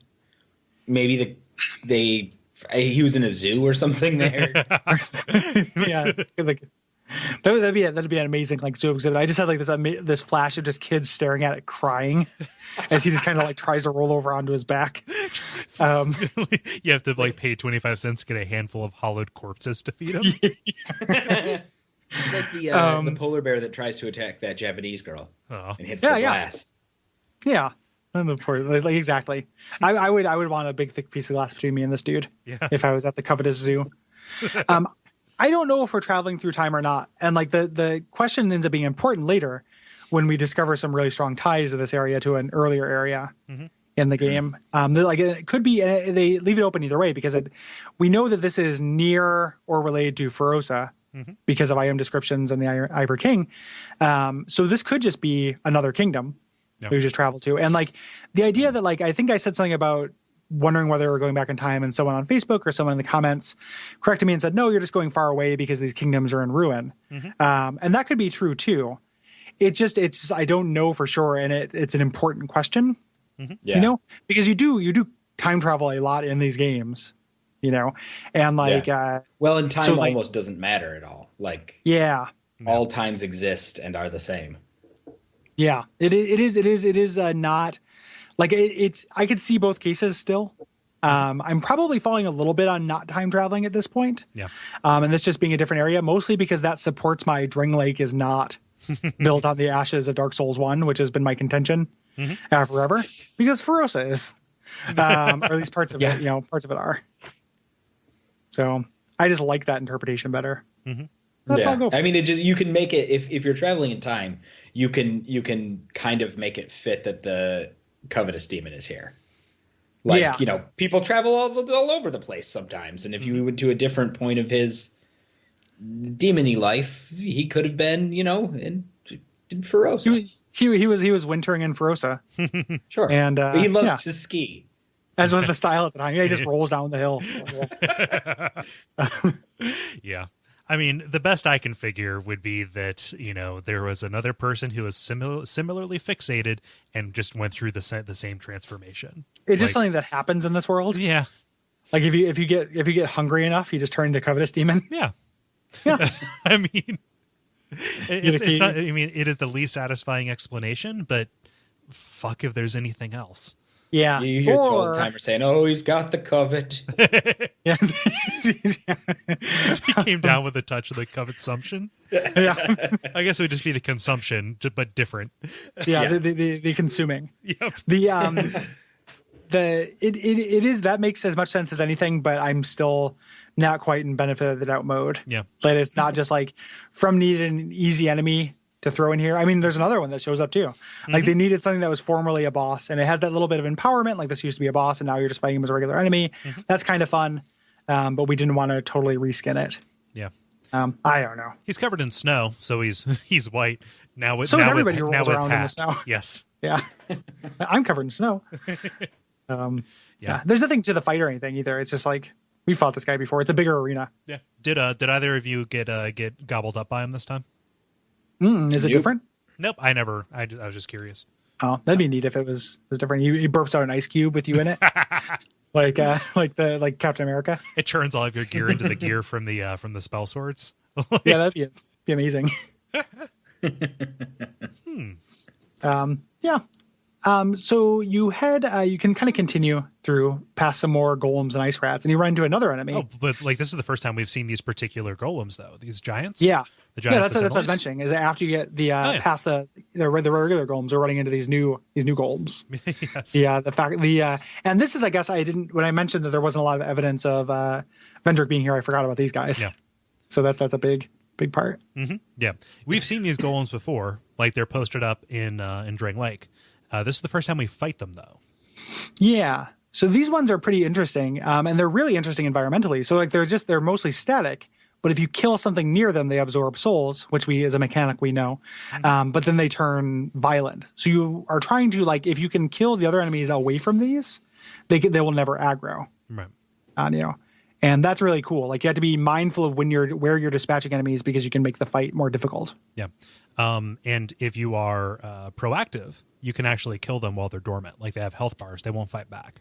Mm-hmm. I had no idea. That's amazing. Yeah. But while you're doing that, other enemies are trying to kill you as well. Yeah. So you have to be careful of like Sonic's the Hedgehog trying to backstab you while you're doing that. Yeah. Or bowl you over. Yeah. And pretty neat. They do something really cool with these guys a little bit later. Yeah. Those ice rats killed me more than just the ones in that corridor after the Covetous Demon. Killed me more than any other enemy in this DLC. They're bone wheels. I don't know why. Just because I couldn't get around them because it was so narrow. It took so long for it to click that they were bone wheels for me. Mm-hmm. Actually, really? Like it didn't happen immediately, but once I got it, it was like, oh, I just need to tore them over to the side. That's fine. But even still. Yeah, they kind of cover each other too. They're like multiple ones. Yeah, it kind of is a little bit tricky. You take an elevator up to this tower.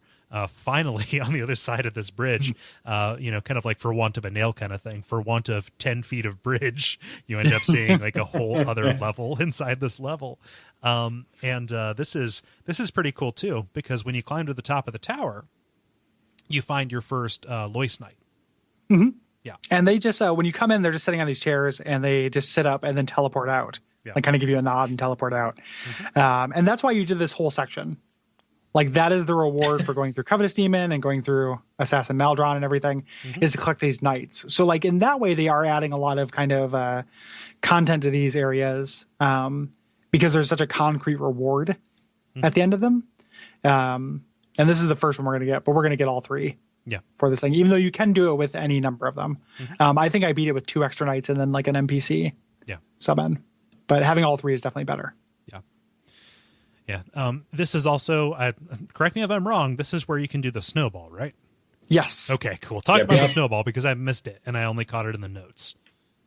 On top of this giant mountain, there is a big snowball, like kind of a big boulder that if you attack it, it will roll down the boulder, crush a bunch of enemies, and then plug up the bridge to make a shortcut.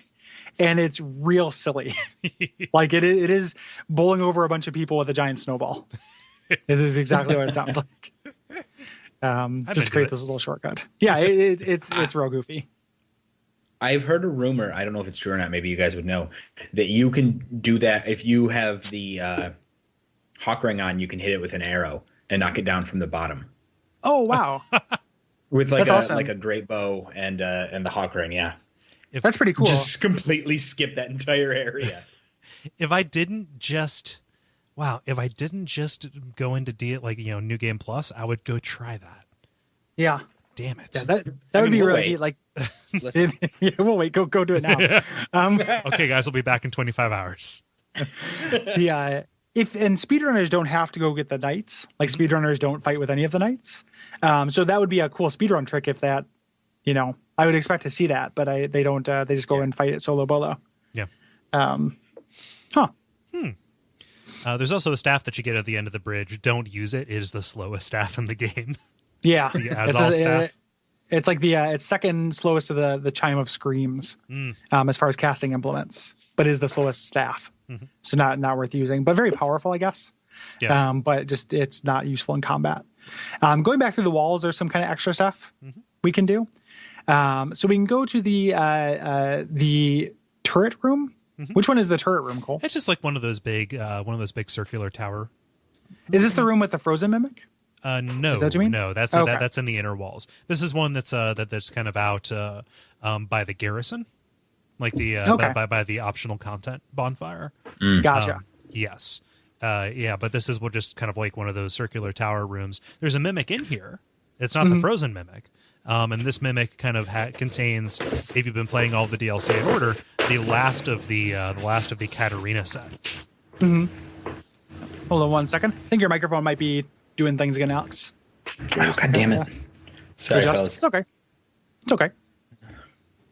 That audio is usable. I put a marker there so you can cut out that track. Oh, okay. Awesome. Yeah, it only happens for a second and then it kind of dies down, so don't worry about it too much. It's hard to as long as Cole's markering it, I'll just ignore it. Sorry about that. Didn't mean to draw everything to a halt for that. I just said there's a Katarina set, and I'll continue to the next thought.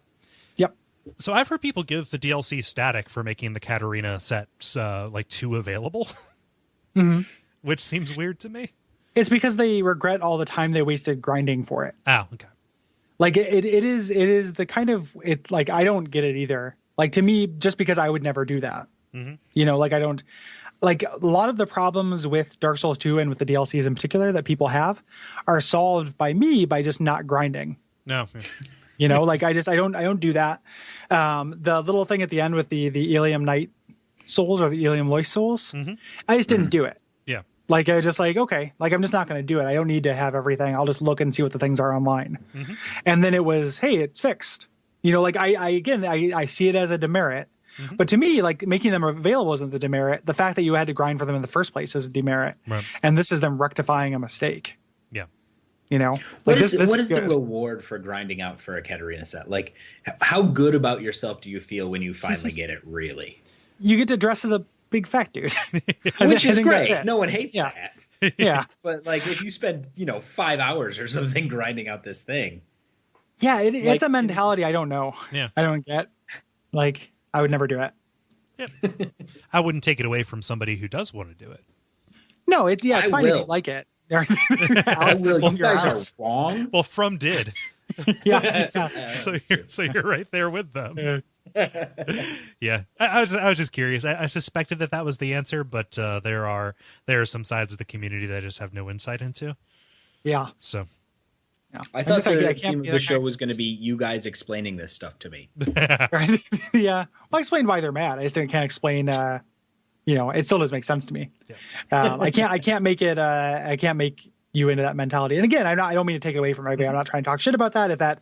If getting everything is part of the fun for you, but when it's not fun, like it might be worth questioning. Yeah. That's my only point. Yep. On top of the storeroom, which is those 3 frozen chests, you can get the Sorcerer's Twin Blade, which is a twin blade that has really good intelligence scaling, and then also the strong attack will cast spells. Yeah. So pretty neat. It's supposed to be pretty good. I've never used it, but it's supposed to be a pretty neat weapon.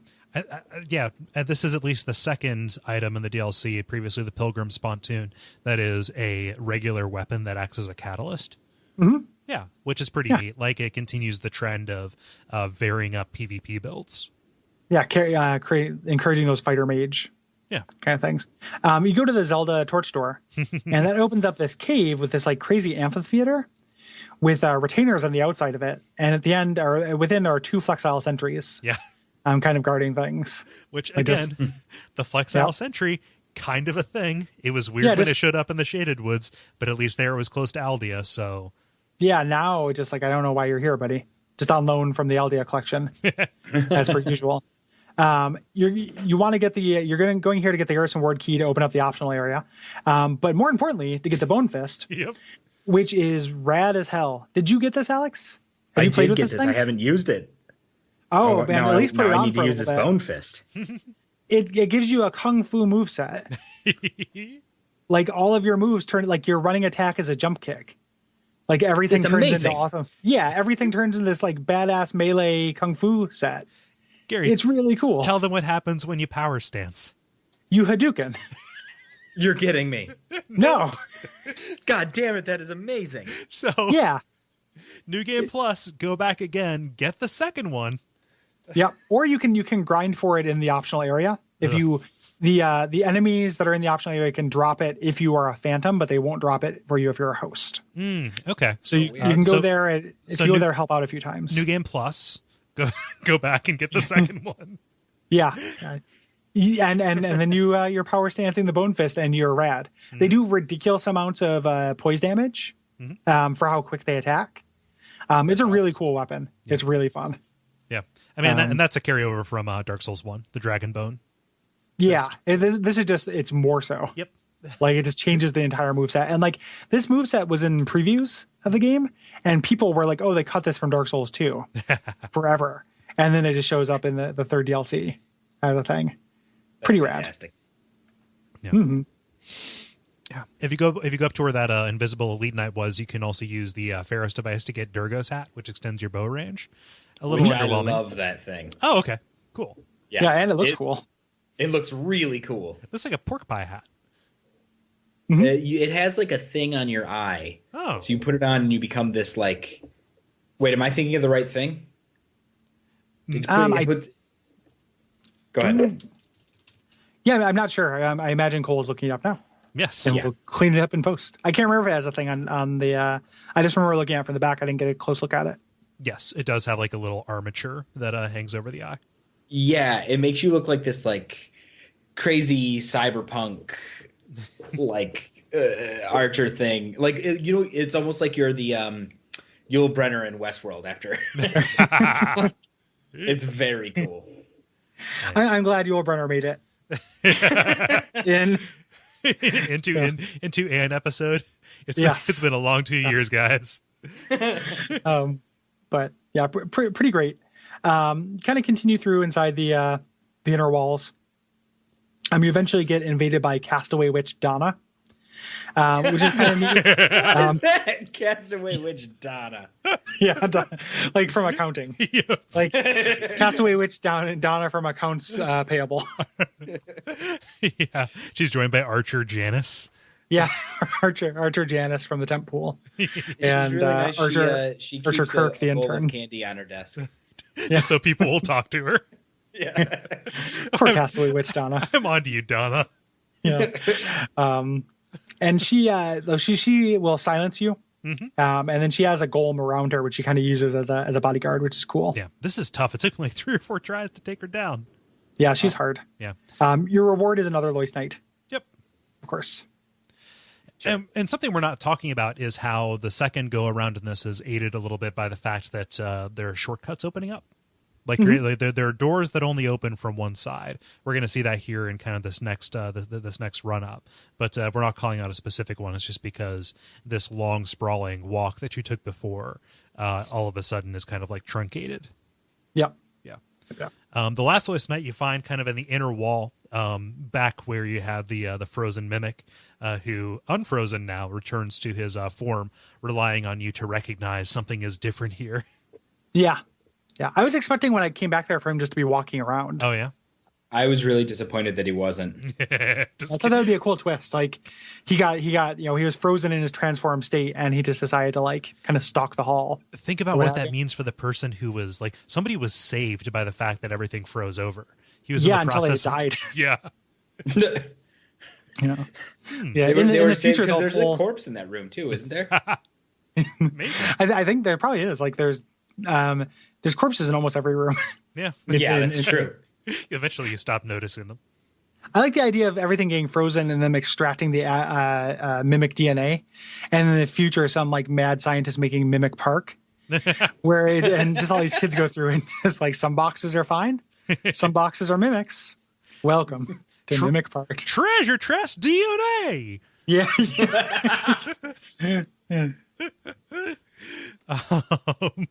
This room is tough. Yeah, this is really The hard. fact that that everybody's a caster really makes it like you step out in the doorway and it's like nope. You do like a Han Solo turnaround. Yeah. Yep. And right after it's really tough too, where there these golems that are guarding the chest, which is an awesome way to play with that mechanic. Because if you can attack them like Kole was saying, you can attack them before they animate. Once you kill one of them, he will power up the other two. Yep. So like you have to either like keep them at the same HP and just try to kill them all with one final like big swipe, or just kind of deal with it, you know, one way or another. Like kill one of them, but be far enough away that like you can funnel the other two. Yeah.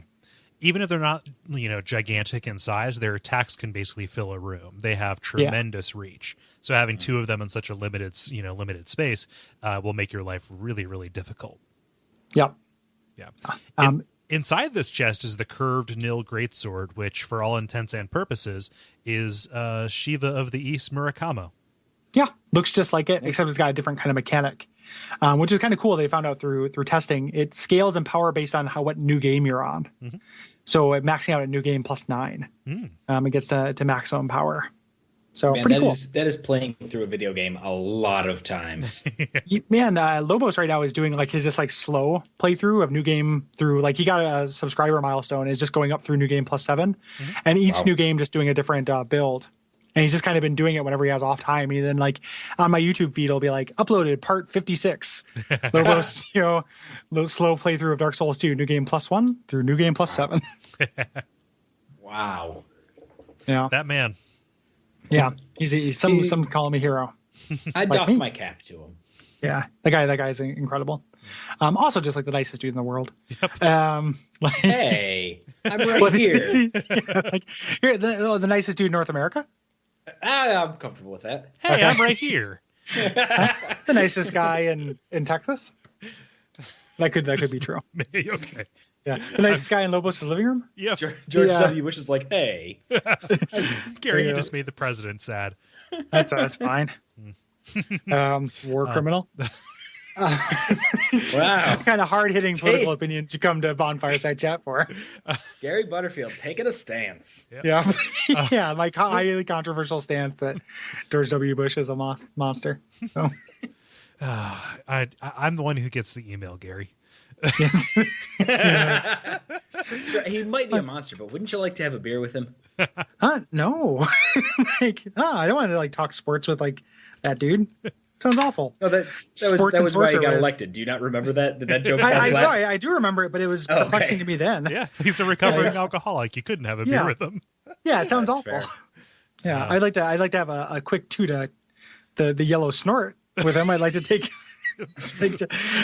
a white ride with him, if you know what I Have a mean. schneef. Yeah, but I'm not going to drink a beer with him. A little bit of the frigid waste, Yeah, I might stick some Ilium Loist up his nasal cavity, but You'd like to. Jesus. Oh. So there's another night at the end of all this. yeah. And then Would you say that there's a a night at the end of the tunnel? Yep. Yes, there's a night at the end of the tunnel. Yes, very, very good. So you get your night. You've collected them all, so now you're ready to fight the boss. Yeah.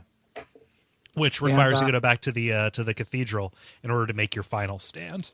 And I'm so excited, Gary, because we can talk about the entrance into the arena. Yeah, is this the most metal thing like in Dark Souls? All of it. Like this is pretty amazing. Pretty metal. Yeah. And then like, man, the entry of the Ivory King. I mean, that's getting ahead of it, but like, man, when he comes in. Holy shit. Yeah. Like presentation wise, this is like a 12 out of 10. Yeah, this is showy as fuck. Yeah. In a way that like if Dark Souls did it all the time, I wouldn't dig, but it just stands out in contrast and has this feeling of like, this is the last DLC. Like, this is a final boss encounter. Mm-hmm. Yeah, that was really impressive. Like when that door kind of came up, I was like, oh, this guy's going to fuck me up. Yeah. Yeah. That's my reaction to most things in this game. To be honest. Like that hedgehog and then the Hexer Nikolai. Donna, no. Janice, are you just going to watch? Yeah, you Secret Santa. Janice, I chipped in on your cake. Yeah. I chipped in on your cake. We should actually say what the entrance is, because we've just been doing is it metal or not. So there's this there's a fog gate, but when you step through it, it's this circular aperture in the floor, and you just take a leap like you're going into the abyss, and all these knights jump with you, and you're falling down this tunnel, and you can see that there's light at the bottom of this tunnel, except you land in this platform that is in the middle of the very gut of hell. Yeah, right. Very familiar looking hell. Yeah. Yeah, like this looks like where the bed of this is like there are bed of chaos branches everywhere. Yeah, and lava like this. It recalls Izalith enough that I can't. Like I feel like it has to be connected directly. It also recalls like a more fiery version of Amana too, with the roots and stuff above. Yeah, like sure. I've never been able to shake that. Yeah. Yeah, I don't know. I didn't catch that at the time. It's interesting that you say that. Like for me, I just I was so bowled over by Izalith-ness. But when I was falling, I just looked out. I was like, this is majestic as fuck. Yep. Yeah. And you're on this big circular platform, and this is a thing that they've never done for a boss fight, where this is like a brawl. Mm-hmm. Like this is you bringing a bunch of your buddies, like up to like you can bring your 4 knights and then 2 NPCs, so it can be 7 people you've brought down here, like including yourself, versus this stream of charred Lois knights that come out, you roll deep, they roll deep, exactly. Or actually, they roll deep no matter what. Yeah, you can roll deep. Rolling deep is optional. They're just going to roll deep. Yeah. And you want to bring your Lois Knights down because they can sacrifice themselves to freeze over the gates that bring out the Lois Knights. Because if you don't do that, you're going to end up having to fight charred Lois Knights at the same time that you fight the Ivory King.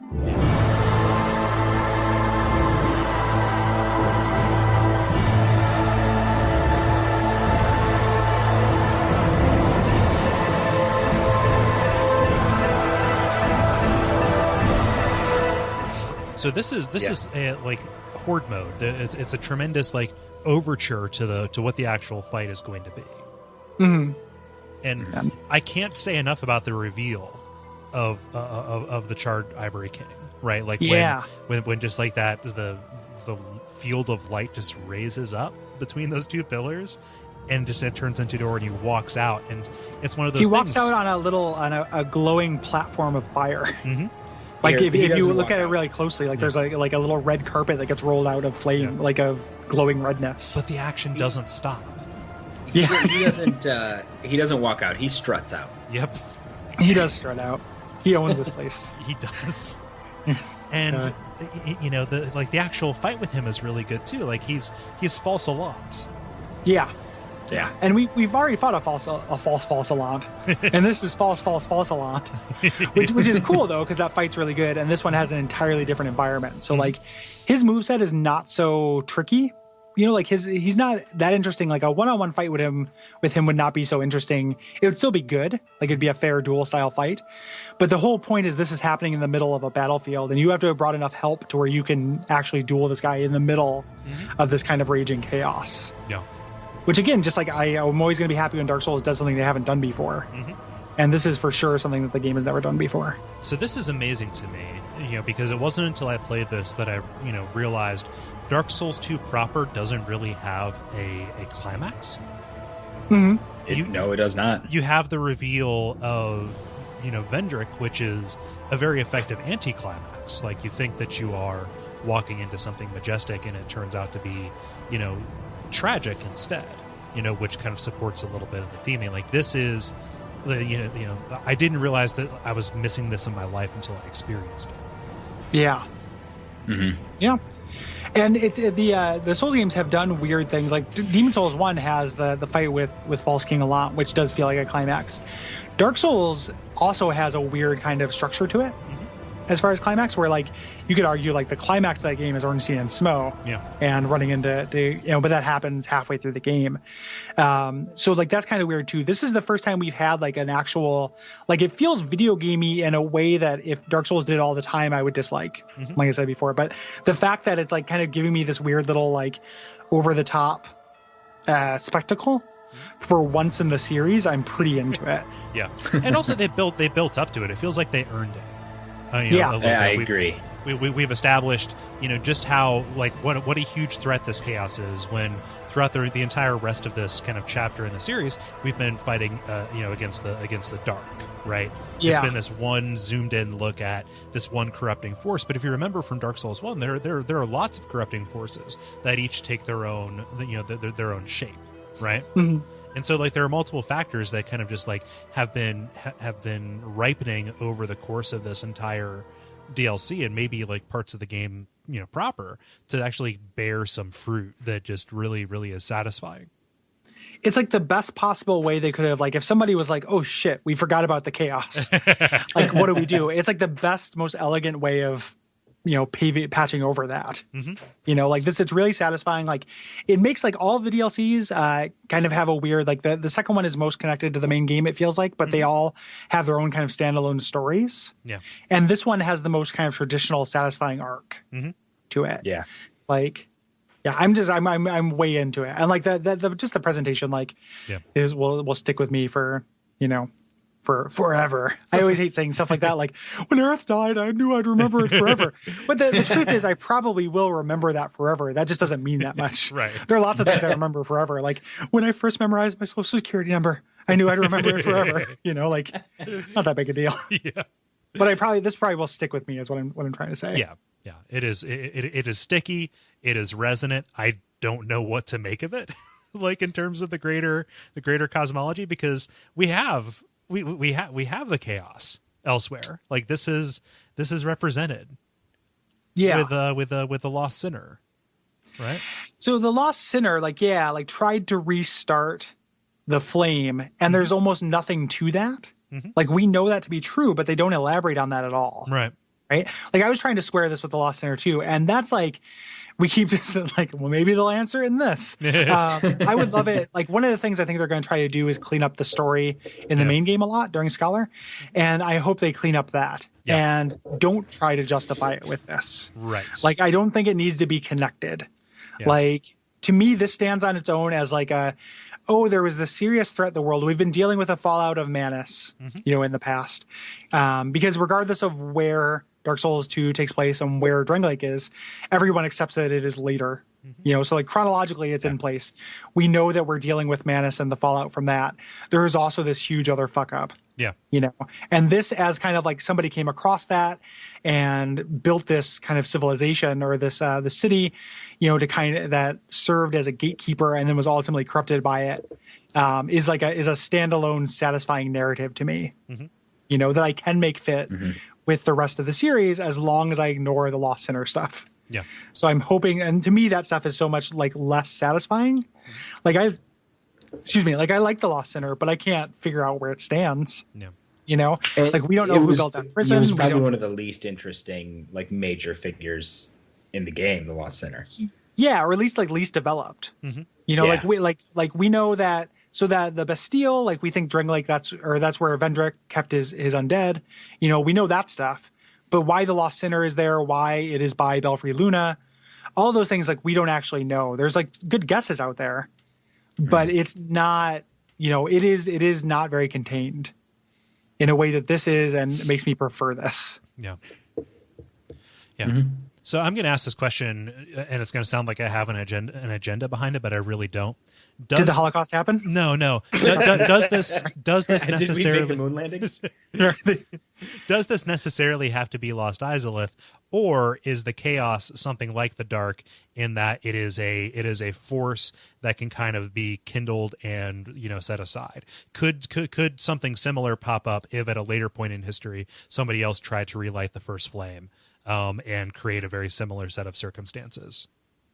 It could, but there's no precedent for it. Right. Like the dark has a precedent of being a corrupting, spreading force. Mm-hmm. You know, that like is something that we have to be continuously on watch for. The chaos doesn't. Yeah. Like the chaos has previously been established as one kind of thing. Right. You know, and like you're right. Like it could be something like the Lost Sinner did this again, and it just created a new, like a demon bed of chaos and new Izalith. Mm-hmm. But that would be the first time that happened. Whereas like the way that they treat the dark in Dark Souls 2 is consistent with the series. Yeah. Also, the fact that they call this the old chaos. Yeah. Like, and everything else that has been the old Dragon Slayer, the dark chasm of old, like that is their way of you know, signifying that it is the, you know, OG, right? And I think that I fall probably a little bit more firmly onto the space travel as opposed to time travel side. You know, just because it also alludes to the fact that, oh, this is a land far to the north. And if you know, put any credence into some of the stuff that they were saying pre-release, explaining like, oh, if Dark Souls 1 takes place in the North Pole, then Dark Souls 2 takes place in the South. Right. Like this could be far enough away that this might be over the site. Like I'm not one of those people that searches for the connection to say, haha, this is Lordran, but this is probably the most compelling case that I've seen. It's the most compelling case for me too. Like I would like, agree with that. And it's so far, and partly just because it supports my prejudices that like I did not think the Drang Lake was Anor Londo or what have you.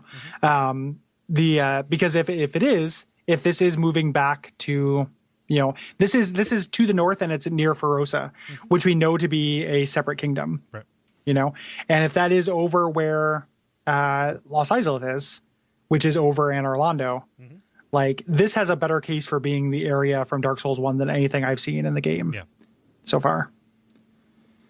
So pretty cool. I like it a lot. Yeah. It's a little, I mean, so if we want to talk about dangling threads, we just kill the Ivory King. We don't actually solve any chaos problems. Nope. All we do is put him to peace and then we leave. Yep. So it's like when your apartment gets cockroaches and you move. Yeah. Like that is what we've done. Yeah. And we're also led to believe by what happens afterward that Alana just lets it go. Like you've served, you've answered her wish. You put her husband out of his misery, right? You brought peace to him, and like you can go back and try and rescue more of these knights by getting more of their souls and giving them to her. But there's really no resolution to what happens to the chaos. No, or to the kingdom or anything like that. Yeah.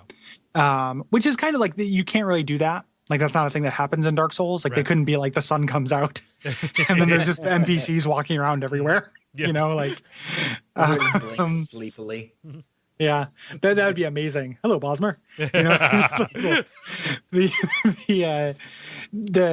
What she does is as you give her more souls, she trusts you more. So she takes away the kind of the fortifications that she has until you can walk up to her, and eventually when you walk up to her, she'll give you her soul. Yeah. You can also kill her with a bow, which I did because I didn't want to grind and I wanted to get her soul. Yeah. I felt bad about it, but she's good. She's a good lady. She's a good lady. Need 50 to get up to her. That's like ridiculous. That is a lot. It should have been 5. Yep. Like it should.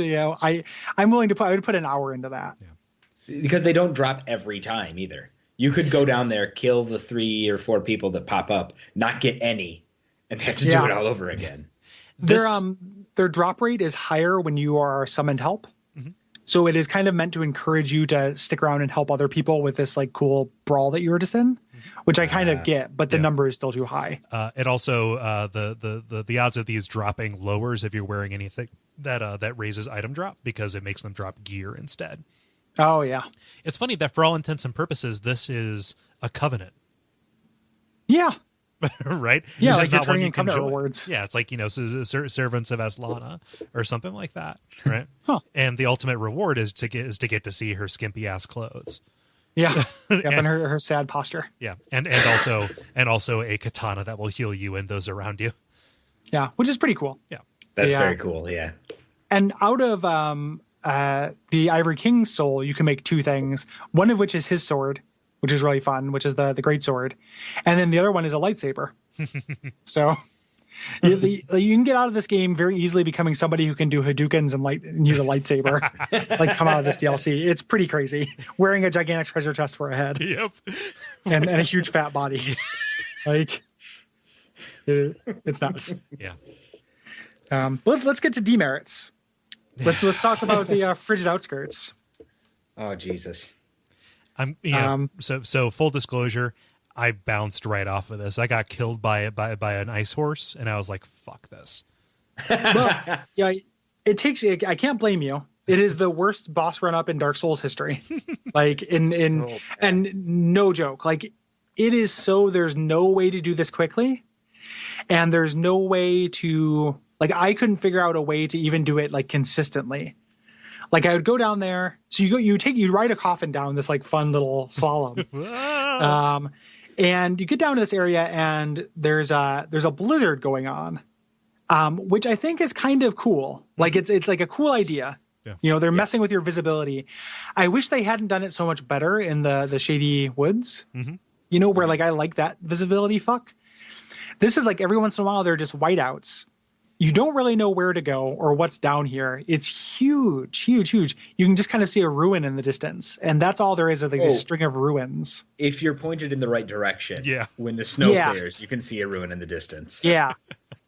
Yeah. So and eventually I just memorized like, okay, I just need to find this landmark and turn this degree this way. But that's not a good thing. That just means I did it a billion times. Yeah.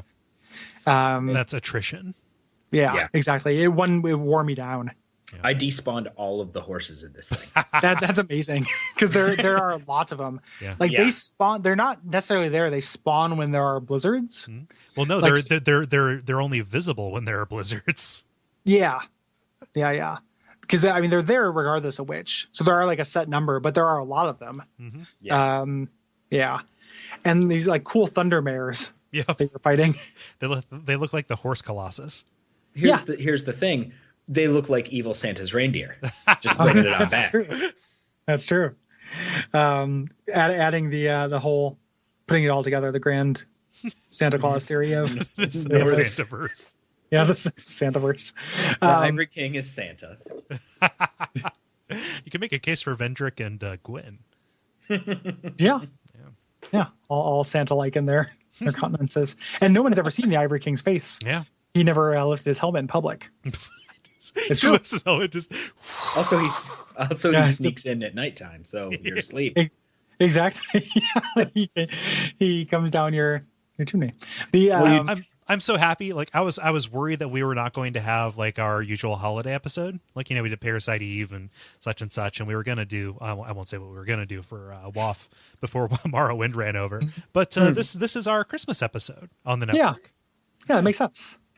I mean, to be honest, like this area directly contributed to my level of homesickness because when it gets towards Christmas, I really miss the snow in Michigan, and there is no snow in Ireland. It's the rainiest, grossest like winter time you've ever seen.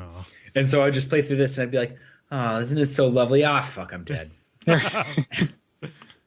I also that could also have something to do with my my affection for wintry zones and games too. The fact that I don't really have snow here. In Portland. Is it snowy outside where you're at, Kole? Yeah, right now it is. Yeah. Like I wasn't gonna rub it in. You got a mug of hot cider? That sounds awesome. I have a bottle of water. Hot water? No, it's pretty cold. And not to totally get into pre-plugs, but if you're into a Christmas thing on the network, you should check out on Christmas Day maybe a little bit of something from me and Brayton. Just a little something we call the Teenage Dirtbags preview Christmas special. So, yeah, enjoy that. Anywho, so essentially, there's a huge like quagmire to kind of make your way through. There are 2 NPC summons. You can get Besafiva and Vengarl here, but they will likely die or get worn down by death horses on your way to the boss. Yep, I had them despawn. Actually, like you wandered too far away and they just like leave. Yeah. Did you really? I didn't know that happened. Yeah, it is. It is crazy. Like, it's just, this area is too big. I just spent so much time just lost here. And like, eventually I could fight the stallions. It was just boring to do so. And it was a drain on my resources. Because there's a really hard boss at the end of this too. Like, this is going to be the shortest amount of time we spent talking about an area compared to how much time I spent in it. Oh, Jesus. Because there's just not that much of interest. Like, there's a couple of ruins. There's one with a healing pool in it, which is really handy. Like, I have a lot of memories of me trying to like chest bump Vengarl into the healing pool so he'd heal himself. But really, you're just kind of making your way down to this canyon that leads to the boss area where you fight two other of the king's pets. Yeah, Lud and Zalin.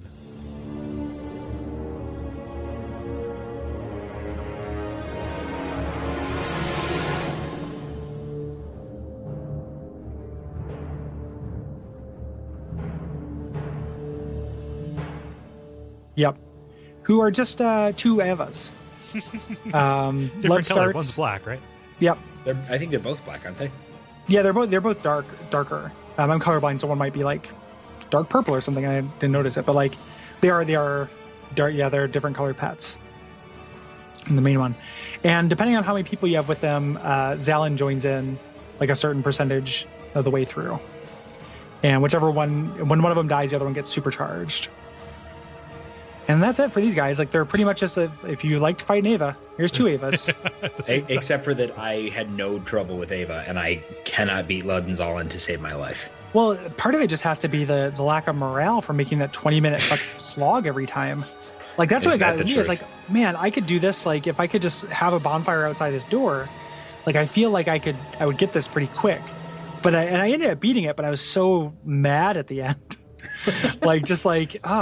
God, I hate going through the frigid outskirts. Like, I like how it looks. I like the idea of it, but man, is it too big and too sloggy.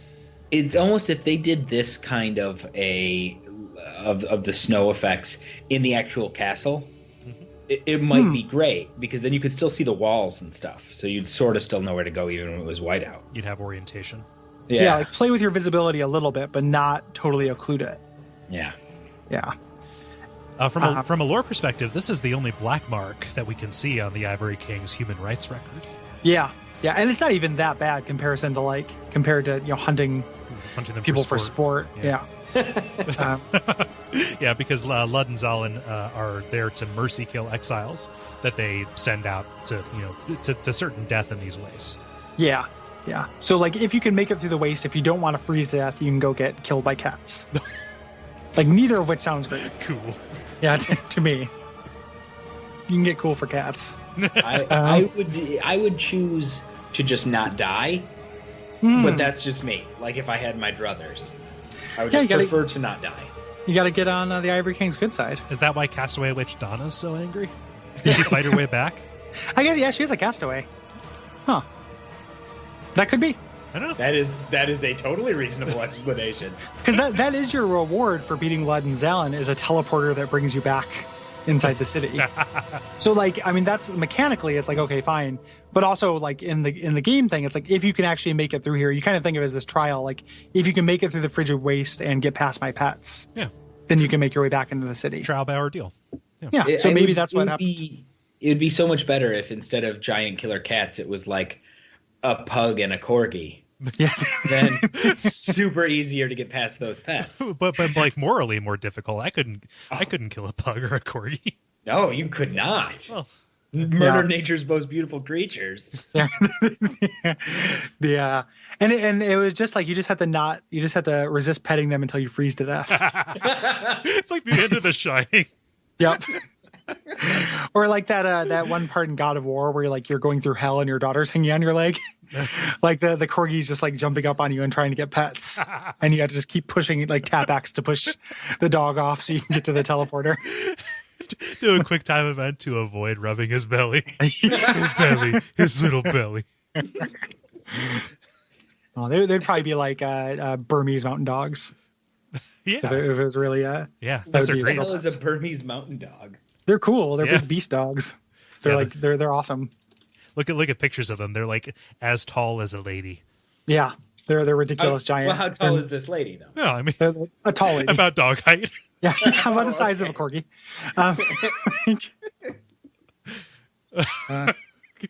We're getting punchy, guys. Yeah, we got to move this along. Yeah. So with the worst optional area and the worst boss run up in Dark Souls history, the third DLC ends. Yep, the third DLC and possibly my favorites. I think. Yeah, other than like, I think I like the boss fights in Iron King more, just because they're so solid. Not necessarily for presentation, because the presentation of the Ivory King boss fight is incredible.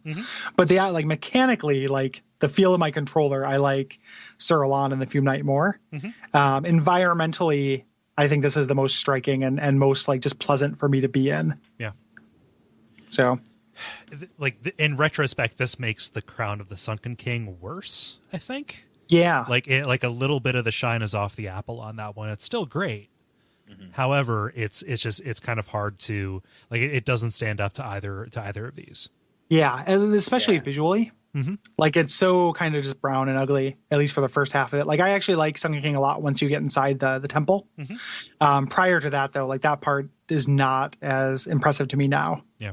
As I've done these other ones. The fight with Sin, though, is probably my favorite like creature boss fight in the game. It's pretty good.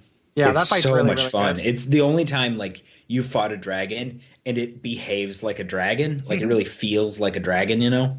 Yeah. I really like that. At the beginning of the episode here, Alex, you alluded to the fact that this probably wasn't your favorite of the DLCs.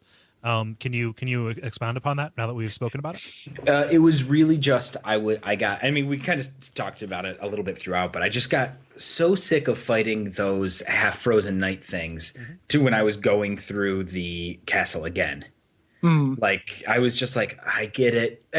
And also I had no idea I was supposed to get the knights for a long time. So then I was like, oh, I'll just pop through and get it. And then no, it didn't work out that way. And it took me, an extra few days to go get them. Because like I said, I'm very bad at this game. I love it with all my heart and I am so bad at it. Yeah. But yeah, if it was, like you said, Kole, if it was a little bit more different the second time through, it might have colored it for me. Yeah. But I think my favorite DLC was probably Sunken King. But I really like this one. Like this is, almost as good as that one to me. Yeah. They're all like really like kind of amazing value propositions.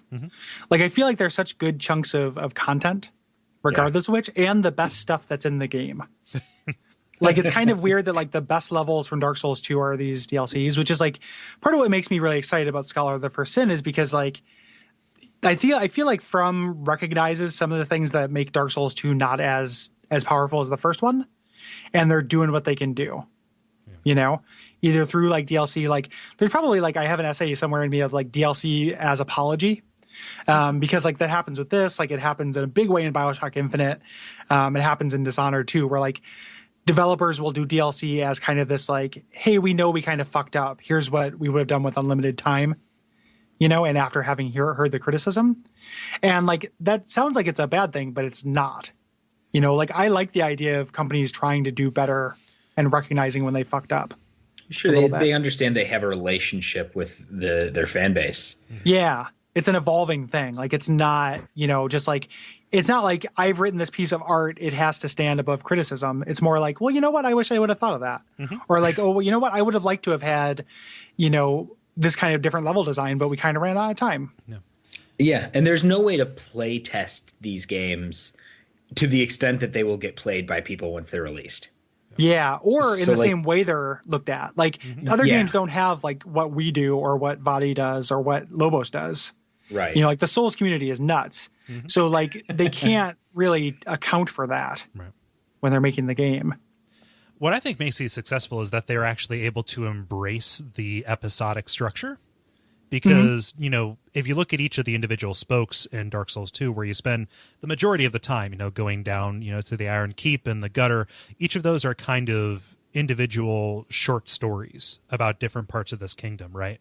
And, where those suffer in the main game is that they kind of have to have this tangential connection, right? They are not as, self-contained as they could, hope to be if they were, designed from the ground up to just be like, okay, you warp into them and you're going to, learn something about this place contained in and of itself, right?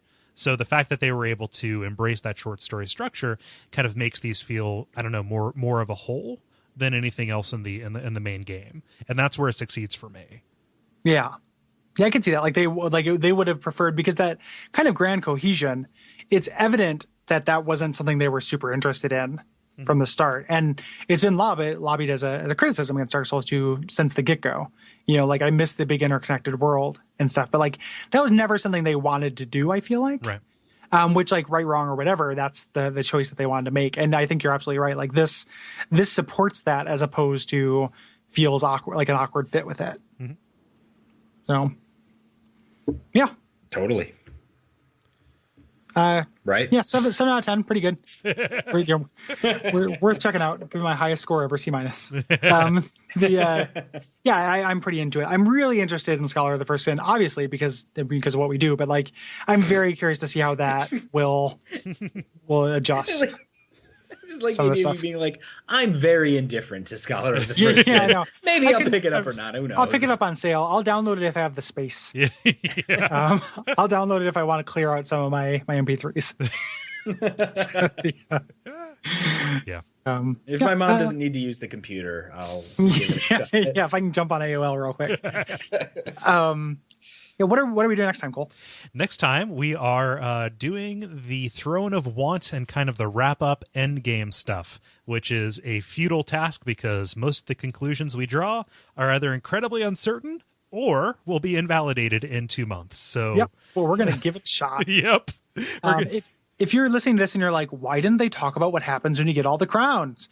We're going to talk about it then. Yeah. So just because this is a long episode already, and because it does kind of play into the finality of the game, like it is an ending kind of thing for the game. And we're not going to be joined by anybody. As per tradition, we're going to do the last wrap-up episode with just the two of us. You mean I'm not coming back? Yeah, sorry. Sadly, no, buddy. Man, I was hoping we wouldn't have to do this on the air. I got you guys presents. Your present is our present. I was about to propose.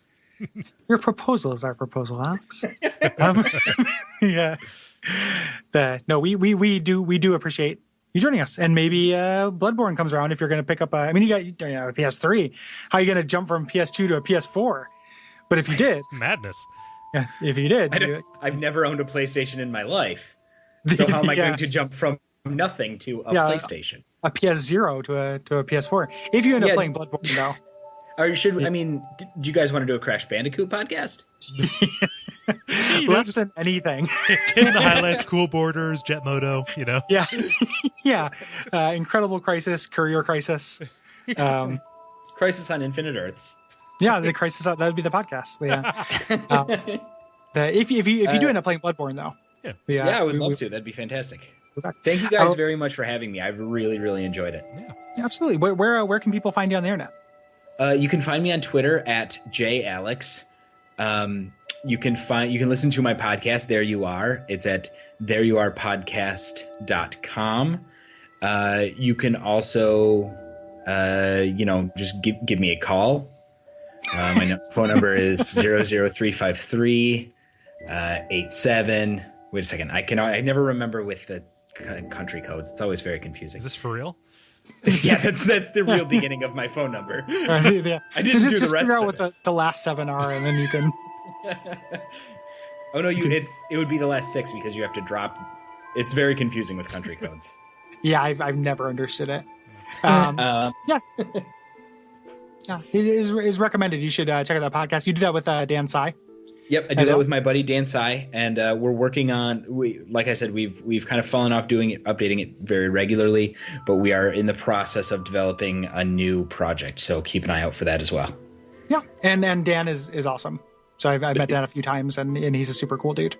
He was my groomsman. So yeah. Very very funny dude. Recommended. Thank you. That's kind.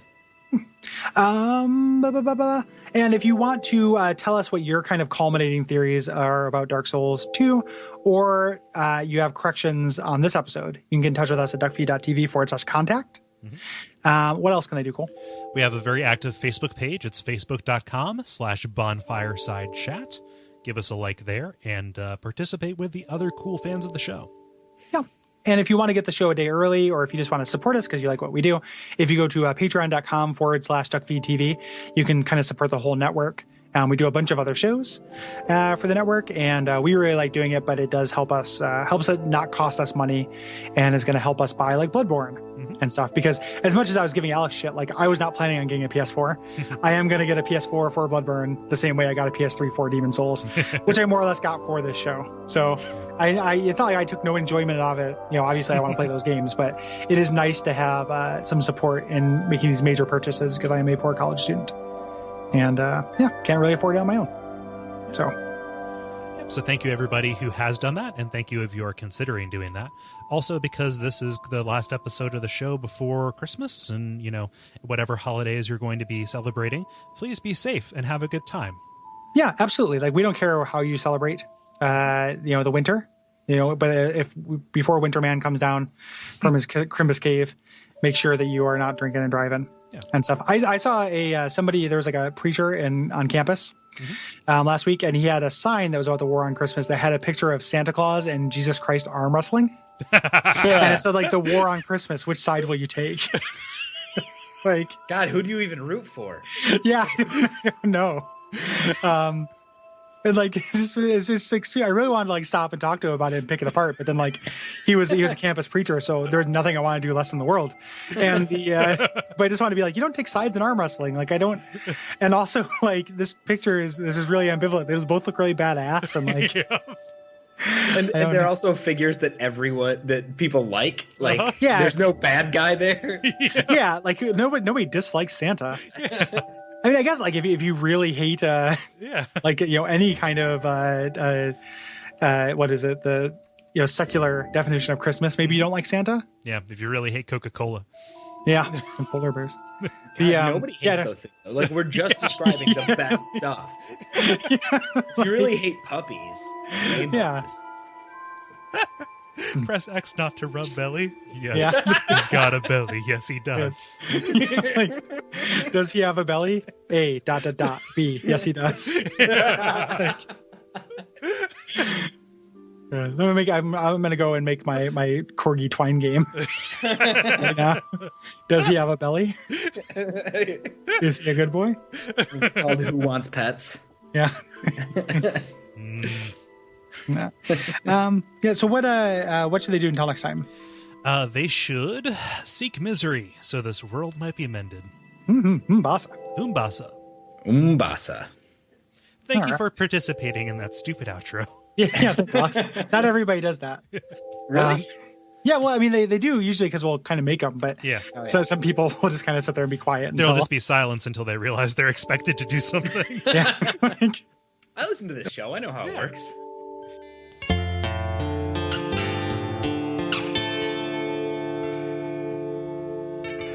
And we all pray that we will have far more soon